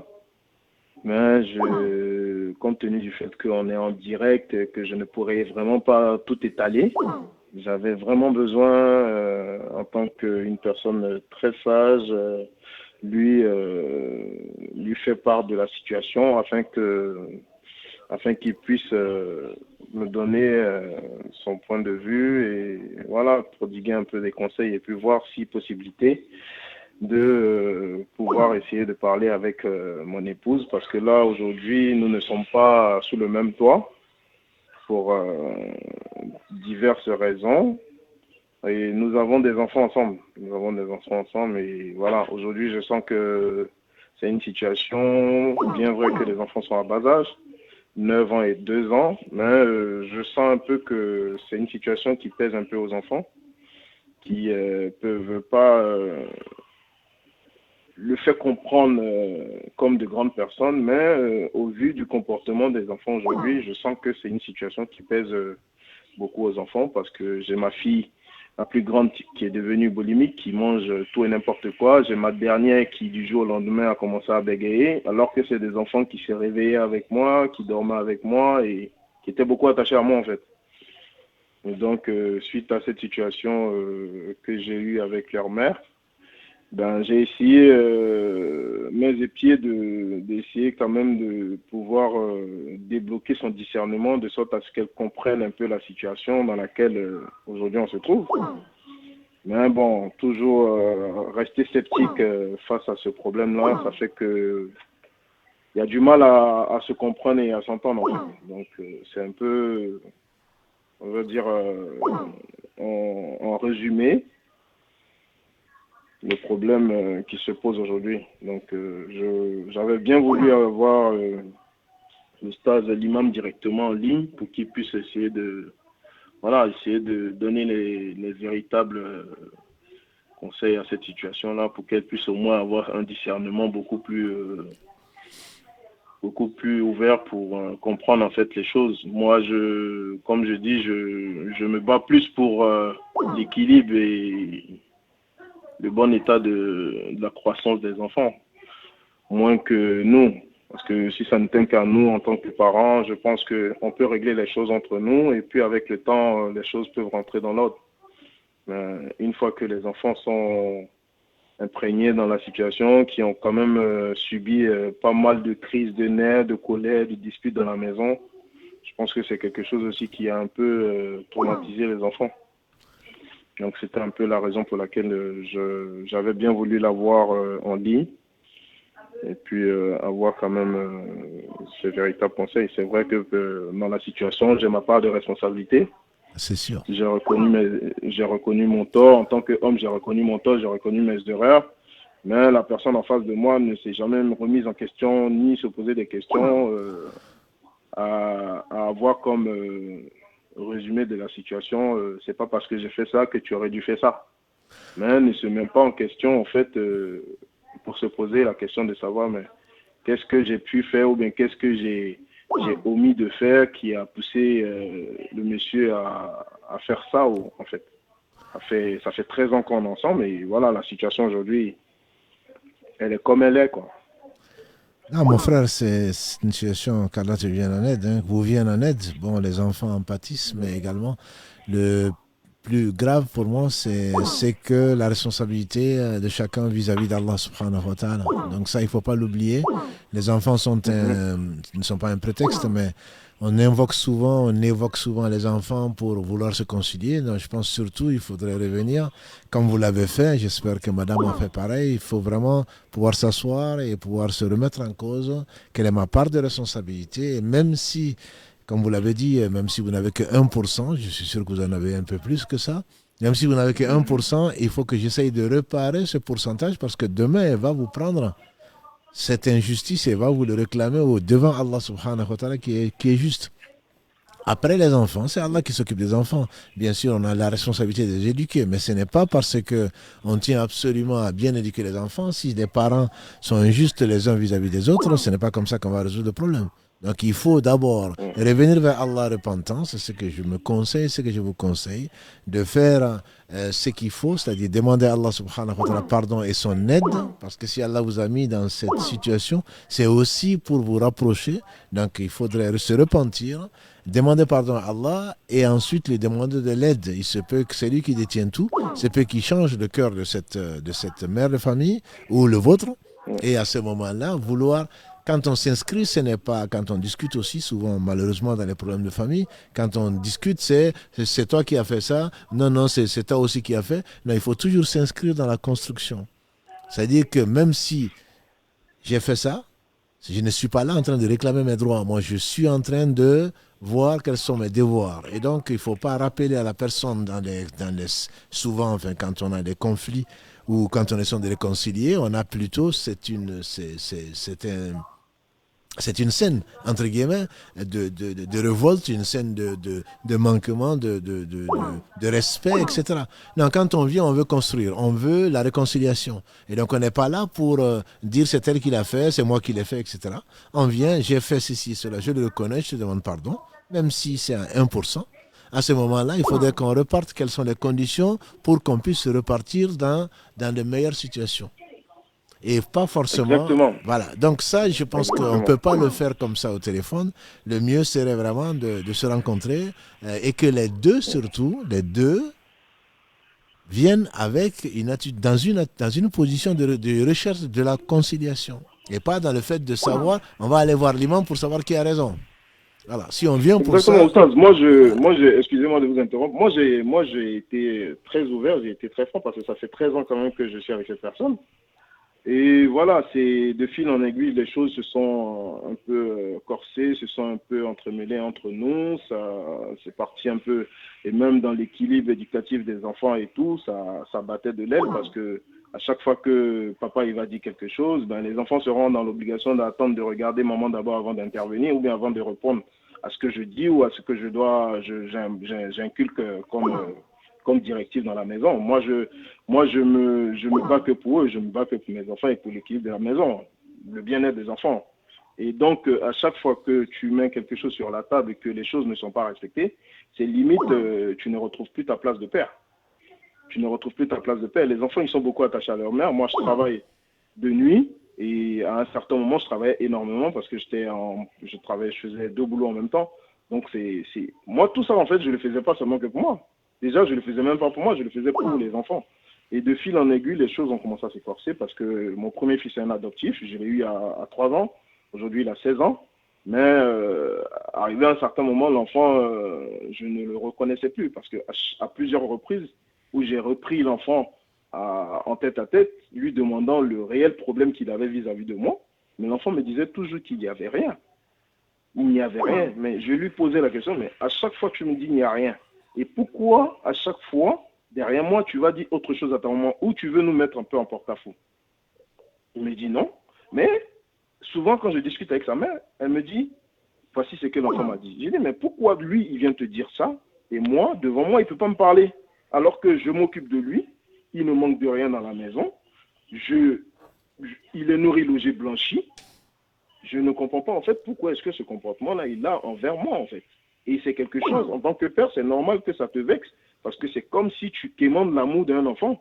D'autant plus que le même comportement que j'ai avec l'enfant, c'est le même comportement que j'ai avec ses soeurs. Et de plus, lui qui est l'aîné, je dois plus ou moins le responsabiliser dans sa croissance.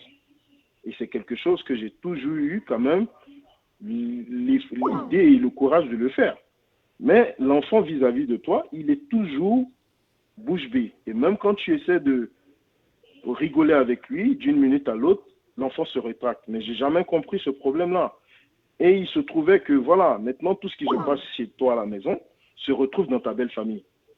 C'est soit c'est tes belles-sœurs qui vont te dire ci, c'est ta belle-mère qui va te dire ça. Ben, après, je ne comprends pas, en fait. Je m'occupe de ma famille ou je m'occupe de ma belle famille et de ma famille.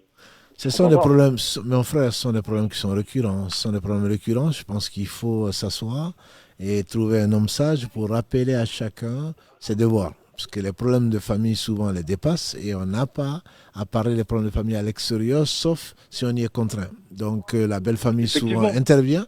La belle famille souvent intervient et généralement envenime la situation. Et donc, il faudrait rappeler à chacun ses devoirs, surtout ses devoirs vis-à-vis d'Allah. Parce que les confidences qui sont trahies chez Allah, c'est quelque chose c'est un péché qui est extrêmement grave. Donc on doit essayer de les résoudre et on a vu avec Si Mohammed, barakallahu fi, quand dans les couples, etc., il ne faut jamais rentrer en conflit, en contradiction. Donc donner une éducation qui est en contradiction avec l'autre, avec le conjoint ou avec la conjointe. On règle les problèmes et les enfants ne doivent pas être au courant si possible. Donc des conflits, on ne va pas permettre ou interdire ce que la maman a permis ou ce que le mari a permis. Donc tout ça, ça ne peut pas se résoudre à mon humble avis dans un coup de fil. Il faut vraiment s'asseoir, discuter, rappeler aux uns aux autres dans un esprit de conciliation. Et il se peut, alhamdoulilah, il faut surtout beaucoup prier. Moi, c'est ce que je te confie, ce que je te conseillerais, mon frère, c'est de beaucoup prier, de ne pas voir que les fautes, entre guillemets, de celle qui t'a donné 2 enfants, et de te remettre en cause, et de demander pardon à Allah, et ensuite d'aller vers madame avec une disposition d'esprit constructive, en lui demandant de revenir pour telle et telle raison, et en lui promettant de changer, puisque certainement tu n'es pas parfait, comme tu l'as reconnu, elle non plus. Voilà brièvement ce que je peux te dire sur la situation, mais c'est trop général, malheureusement. Il faudrait vraiment s'asseoir, prendre des heures, entre guillemets, pour décortiquer la situation. Ça me fait un peu de la peine parce que je suis à Paris, donc ça me fera vraiment plaisir de vous rencontrer, moi personnellement, parce que à plusieurs reprises, j'ai fait asseoir cette femme. Je l'ai fait asseoir. J'ai essayé de lui faire comprendre les choses. Mais comme on le dit, il n'y a pas plus souple que celui qui refuse d'entendre. Et j'ai comme l'impression que le discernement, il n'est pas là, en fait. Parce que la personne en face qui ne se remet pas en cause, ne se remet pas en question, mais elle ne fait que t'accabler de tout et de n'importe quoi. C'est-à-dire que même quand tu rentres du boulot à 6 heures du matin, tu attends l'heure du Fajr, tu es assis sur ton téléphone, tu regardes tout et n'importe quoi sur ton téléphone. Madame est prétexte quoi? Que non, monsieur, il est en train de causer avec des femmes ou il est en train de voir des femmes sur son téléphone.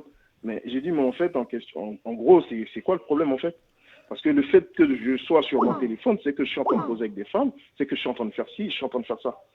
Mais en gros, tu ne me connais pas en fait. En gros, tu ne me connais pas. Alhamdulillah, qu'Allah subhanahu wa ta'ala t'assiste et te facilite. Mais alhamdulillah, sache que des réactions comme ça sont plutôt des réactions quand il y a des conflits, justement. C'est des réactions qui sont générales, enfin, comment dire, habituelles. Hein. C'est dans les... Cheikh t'en parlera mieux que moi, alhamdulillah, mais c'est des réactions qui sont qui arrivent très souvent dans des cas comme ça. Hein. En fait, les reproches continuels, etc., c'est des choses qui peuvent arriver, mais en fait, qui sont plutôt signes d'un malaise, en fait, et d'un malheur profond, justement, et la façon de réagir n'est pas la même entre un homme et une femme, du coup, parce qu'il y a effectivement... Liliane, on n'a pas les mêmes. Du coup, je pense que, comme a dit Cheikh Barakallahu fi, il faut une discussion, effectivement, dans un esprit de conciliation, de s'asseoir et qu'il y ait quelqu'un d'extérieur qui puisse, effectivement, vous aider à trouver une solution et surtout pour votre bien et pour le bien aussi des enfants et retrouver cet équilibre-là. Qu'Allah subhanahu wa ta'ala vous facilite et vous aide et vous amène le bien là où il est. Et le meilleur, comme a dit Cheikh, qu'il a si bien dit, qu'Allah subhanahu wa ta'ala le récompense par le meilleur, revenir vers Allah subhanahu wa ta'ala, faire des invocations. Qu'Allah vous facilite. Barakallahu fik, jazakallahu khairan.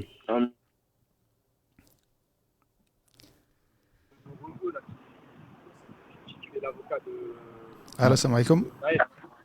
Wa alaikum salam. Vous êtes à l'Inch'Allah. Oui, je voulais passer à l'émission, j'avais une question pour Imam.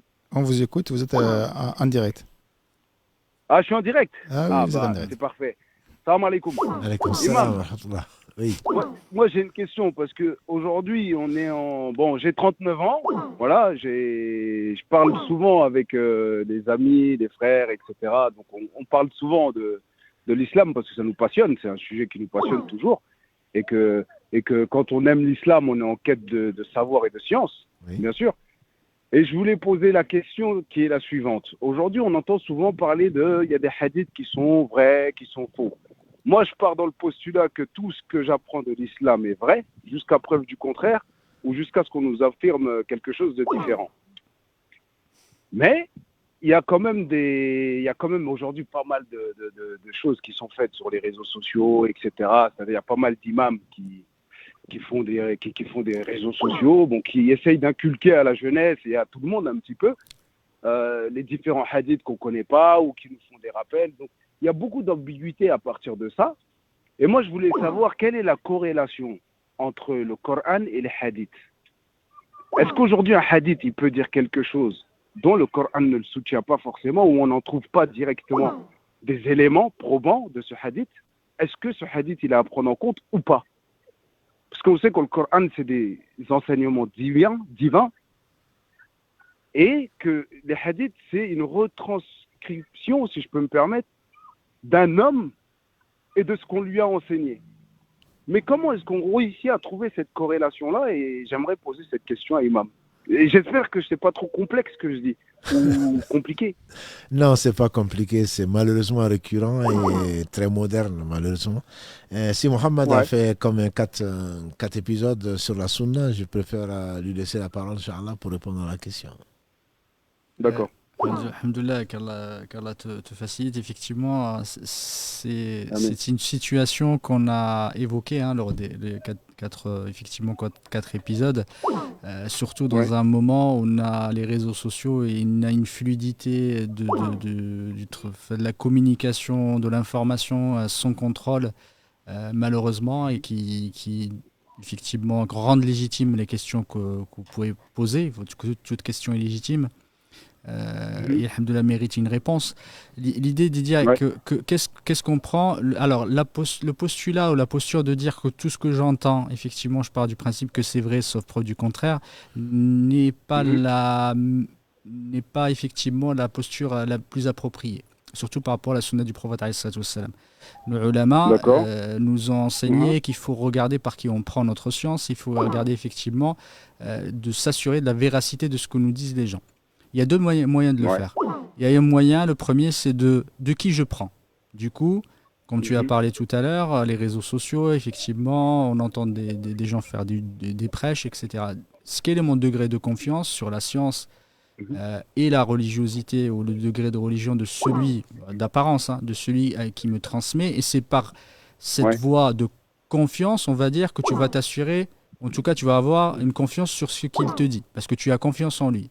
Ça, c'est valable pour la sunna, c'est pour les hadiths, c'est valable pour tous les points de religion de façon générale, parce qu'Allah subhanahu wa ta'ala nous a dit fas'alu ahla dhikri in kuntum la ta'lamun. Quand on est dans une situation où on a un degré de science, on est débutant, on n'a pas les moyens, on n'a pas les instruments pour pouvoir aller rechercher la preuve nous-mêmes ou pouvoir faire les vérifications, on va se fier à celui effectivement qui va nous le dire. Du coup, notre ijtihad à ce moment-là, ou le travail qu'on doit mener, c'est rechercher les personnes de qui on doit entendre et de qui on doit écouter, et c'est notre travail, c'est le travail qu'on doit faire, effectivement. Ça c'est le premier sujet. L'autre sujet, entre la concordance entre le Coran et la Sunna, il n'y a pas de désaccord. Le Coran et la Sunna, il n'y a aucun désaccord. Et ça, c'est par unanimité des ulama. Le problème qu'il peut y avoir, c'est est-ce que la Sunna est authentique ou pas. Ça, c'est un autre sujet, effectivement. Est-ce que la Sunna que tu vas entendre qui est contradictoire avec le Coran, effectivement, est-ce que cette Sunna-là est authentique ou pas. En revanche, le Coran, comme la Sunna, ce sont des révélations. Le Coran a un degré plus important parce que c'est la parole d'Allah subhanahu wa ta'ala. En le récitant, c'est une adoration. Il a un degré supérieur par rapport à la sunna de ce point de vue, mais du point de vue de la légitimité, ou que ça soit une source, le Coran et la sunna ont le même statut. Parce que ce que nous dit le prophète alayhi salatu wassalam vient d'Allah subhanahu wa ta'ala. Le prophète alayhi salatu wassalam ne parle pas sous l'effet de la passion, ce n'est qu'une révélation. Révélé, et c'est ce qu'Allah subhanahu wa ta'ala nous a dit. Et Allah subhanahu wa ta'ala nous a ordonné d'obéir à Allah et d'obéir au prophète alayhi salatu wassalam de façon originelle. Ce n'est pas une parole d'un humain, ce n'est pas la parole d'un humain, c'est la parole du prophète alayhi salatu wassalam, le meilleur des hommes, et qui ne se trompe jamais dans le cadre de la révélation. Il faut se dire que ce qu'il nous a dit, elle a été révélée comme le Coran a été révélé au prophète alayhi salatu wassalam. C'est exactement la même chose. C'est juste que ce n'est pas deux objets, ce sont deux. Effectivement, le Coran et la Sunna, il y a des différences, mais il y a aussi des similarités. Et quand il y a une contradiction, les ulama, par effectivement la très grande majorité des ulama, on va dire que c'est le madhab de Al-Sunna, que la Sunna peut venir abroger le Coran, peut venir effectivement expliquer le Coran, peut venir mettre des particularités, mais également peut abroger certains éléments. La sunna, je parle de la sunna authentique du prophète alayhi salatu wassalam, parce que c'est une révélation également. Mais il n'y a aucune contradiction entre les deux. On ne peut pas mettre effectivement un mur entre les deux en disant ça c'est la parole d'Allah et ça c'est la parole d'un humain. Ce n'est pas comme ça qu'on le prend. Sauf ce que prétendent certains groupes ou certaines personnes qui sont plus attirés, animés par la passion, par leur passion et par leur ego, effectivement, que ceux qui regardent la vérité en face, ils savent très bien que la sunna du prophète alayhi salatu wassalam doit être suivie, et si on ne la suit pas, effectivement, on ne suit pas les ordres d'Allah subhanahu wa ta'ala. Et du coup, il faut faire attention par qui on ne prend pas n'importe quoi, on fait attention. Moi, j'ai bien compris, excuse-moi de couper. Oui. Parce que je ne connais pas mon temps de parole à l'antenne. Il est déjà dépassé, alhamdoulilah. J'ai bien compris en fait la réponse, parce que je l'ai déjà eu à plusieurs reprises. Oui. Mais moi, en fait, j'ai compris que le Coran, il domine, et la sunna du prophète sallallahu alayhi wa sallam, c'est indissociable du Coran. Sur ça, je suis d'accord. Moi, l'essence même de ma question, c'est en fait, aujourd'hui, qu'est-ce qu'on fait lorsque les gens ils partent de la sunna, mais qu'on n'en trouve pas d'origine dans le Coran? Est-ce qu'aujourd'hui, on peut partir d'une sunna, d'une pratique de la sunna, mais qu'on n'en trouve pas à son origine dans le Coran, ou alors ce fait-là n'existe pas. Et qu'en fait, ce n'est que des personnes qui nous prennent, on va dire, ou peut-être, comme tu le disais, par passion, qui se font des fatwas selon une compréhension en fait d'un hadith ou qui le déforment légèrement dans la compréhension pour en faire une pratique et l'imposer aux autres. Barakallahu fik. Je te pose une question, tu fais la prière, alhamdoulilah, tu fais la prière. Alhamdoulilah, le maghrib, tu fais combien? Ouais. Dor, tu fais combien de rak'at? 3 rak'at. 3. Tu fais Dor 4. 4. Le asr, tu fais combien? 4. 4. Le maghrib, tu fais combien? 3. 3. L'Isha, tu fais 4. Ouais. Ben, retrouve-moi dans le Coran un verset qui te dit, tu fais, même le Fajr, tu fais 2. Retrouve-moi un verset ou un verset dans le Coran qui t'explique que tu fais 2 pour le Fajr, 4 pour le Dohr, 4 pour l'Asr, 3 pour le Maghrib et 4 pour l'Isha. Il n'y en a aucun. Voilà. Du coup, ta pratique de la religion n'est pas seulement effectivement circonscrite à ce qu'il y a dans le Coran. Le prophète alayhi salam est venu effectivement les révéler. Il nous a révélé la religion d'Allah subhanahu wa ta'ala, et cette religion a été révélée via le Coran, via la parole d'Allah subhanahu wa ta'ala, mais le Coran n'a jamais effectivement englobé toutes choses. Détaillé effectivement. En fait, englobé, oui. Elle nous a ordonné. Exactement. Englober toute chose effectivement dans les principes, mais il n'est pas venu pour détailler toute chose. Le détail effectivement est venu par la sunna du prophète alayhi salam, qui est venu, comme j'ai dit, expliquer certaines choses, qui est venu aller un peu plus en détail sur certains éléments, de venir effectivement parfois amener des particularités sur des généralités dans le Coran, d'amener des particularités ou plutôt des restrictions sur certains éléments. Le Coran, même je dirais dans l'autre sens, certains ulama disent que le Coran, le sunna plutôt domine le Coran, mais pas dans ce sens dominer comme tu le disais tout à l'heure, c'est qu'en fait elle domine pas le Coran du point de vue du rang ou du degré, mais vient l'expliciter. En fait. Voilà. Il vient le rendre plus détaillé exactement, à l'humain, exactement. pour que ce soit plus clair pour nous de pratiquer. Tout à fait. Sur ça, moi, tout à fait. Je suis parfaitement d'accord avec ça. Mais c'est bon, c'était la question que je voulais poser. Alhamdulillah qu'Allah. Je sais qu'il doit y avoir d'autres personnes qui appellent. Tout à fait, mais tout à fait. Je pourrais en parler pendant longtemps, mais il y a d'autres personnes. Et c'est une religion de partage, donc je vais préférer. Alhamdulillah qu'Allah te facilite. Je vais pas vous ramener plus loin. Non, mais alhamdulillah. Là, je vais basculer sur YouTube et continuer à vous écouter. Inch'Allah ta'ala, qu'Allah te facilite. En tout cas, barakallahu fik. Jazakallahu khairan. Barakallahu fik, mon frère. Je constate surtout que tu n'as pas suivi les émissions précédentes. Et ça, c'est pas vrai. Alhamdulillah. Je vous propose, en tout cas, barakallahu fikum pour les échanges. Je pense qu'on va arrêter là, Inch'Allah. Le Maghreb approche. Donc, Inch'Allah, je vous laisse. Alors, je termine peut-être par une question que j'avais quand même notée. Qui fait peut-être aussi écho un petit peu à l'échange avec le frère tout à l'heure, problème dans le couple, etc. Mais un rapport avec la hijra. Une femme dit, voilà, si une femme qui vit avec son mari depuis plus de 7 ans, ils sont mariés, et qui se sent persécutée en fait par son mari, que ce soit dans sa vie de tous les jours, que ce soit peut-être aussi même dans sa religion, dans la pratique de sa religion, est-ce que la hijra, là, elle peut s'appliquer? Je ne sais pas si la question, vous l'avez compris, comme je l'ai compris en tout cas. Non, mais disons qu'elle est trop générale, la question. Elle peut s'appliquer, ça veut dire quoi? La hijra spirituelle, comme l'a défini Mohammed, elle s'applique nécessairement à tout le monde et tout le temps. Donc, s'il y a des problèmes, il faudrait se remettre en cause. Il faudrait trancher, voir qu'est-ce qu'Allah a prescrit, qu'est-ce que le prophète a prescrit, comment est-ce que les savants ont interprété ça, et essayer de revenir. Quelle que soit la divergence, Allah le dit, subhanahu wa ta'ala, quelle que soit la divergence, il faut le ramener à ce qu'Allah a dit à son messager. Farudduhu ila Allahi wa rasuli. Donc il faut le ramener. À partir de ce moment-là, on aura déjà fait une hijra. Mais il est clair que on ne va pas attendre de s'entendre surtout pour aller ensemble ailleurs. Donc encore une fois, la hijra, ce n'est pas seulement la hijra physique, ce n'est pas la hijra matérielle. La hijra, c'est avant toute chose de revenir vers Allah. Si on revient vers Allah, je suis sûr que la hijra peut se faire. Maintenant, si chacun veut avoir raison, il n'y a pas de raison pour continuer à faire un couple, et encore moins à l'extérieur. Déjà, là où on vit depuis 7 ans, S'il y a des soucis, je pense qu'il faut essayer de les résoudre avant de vouloir former, parce que ce n'est pas forcément ce que les gens attendent. Beaucoup de gens partent en pensant que ça va être la fin des problèmes. Non, quand on va arriver dans un endroit, il faut demander aux muhajiroun. Quand tu arrives à un endroit, c'est un endroit que tu ne connais pas. C'est des rites que tu ne connais pas. C'est une situation climatique parfois qui est très différente. Et ici, on est habitué au confort. Souvent, ce n'est pas le cas. Donc, il faut se préparer psychologiquement à rencontrer des difficultés. Si en plus de ça, il n'y a pas le couple n'est pas solide, ou la famille n'est pas solide, bien entendu que ça risque de voler un éclat comme ça arrive à beaucoup.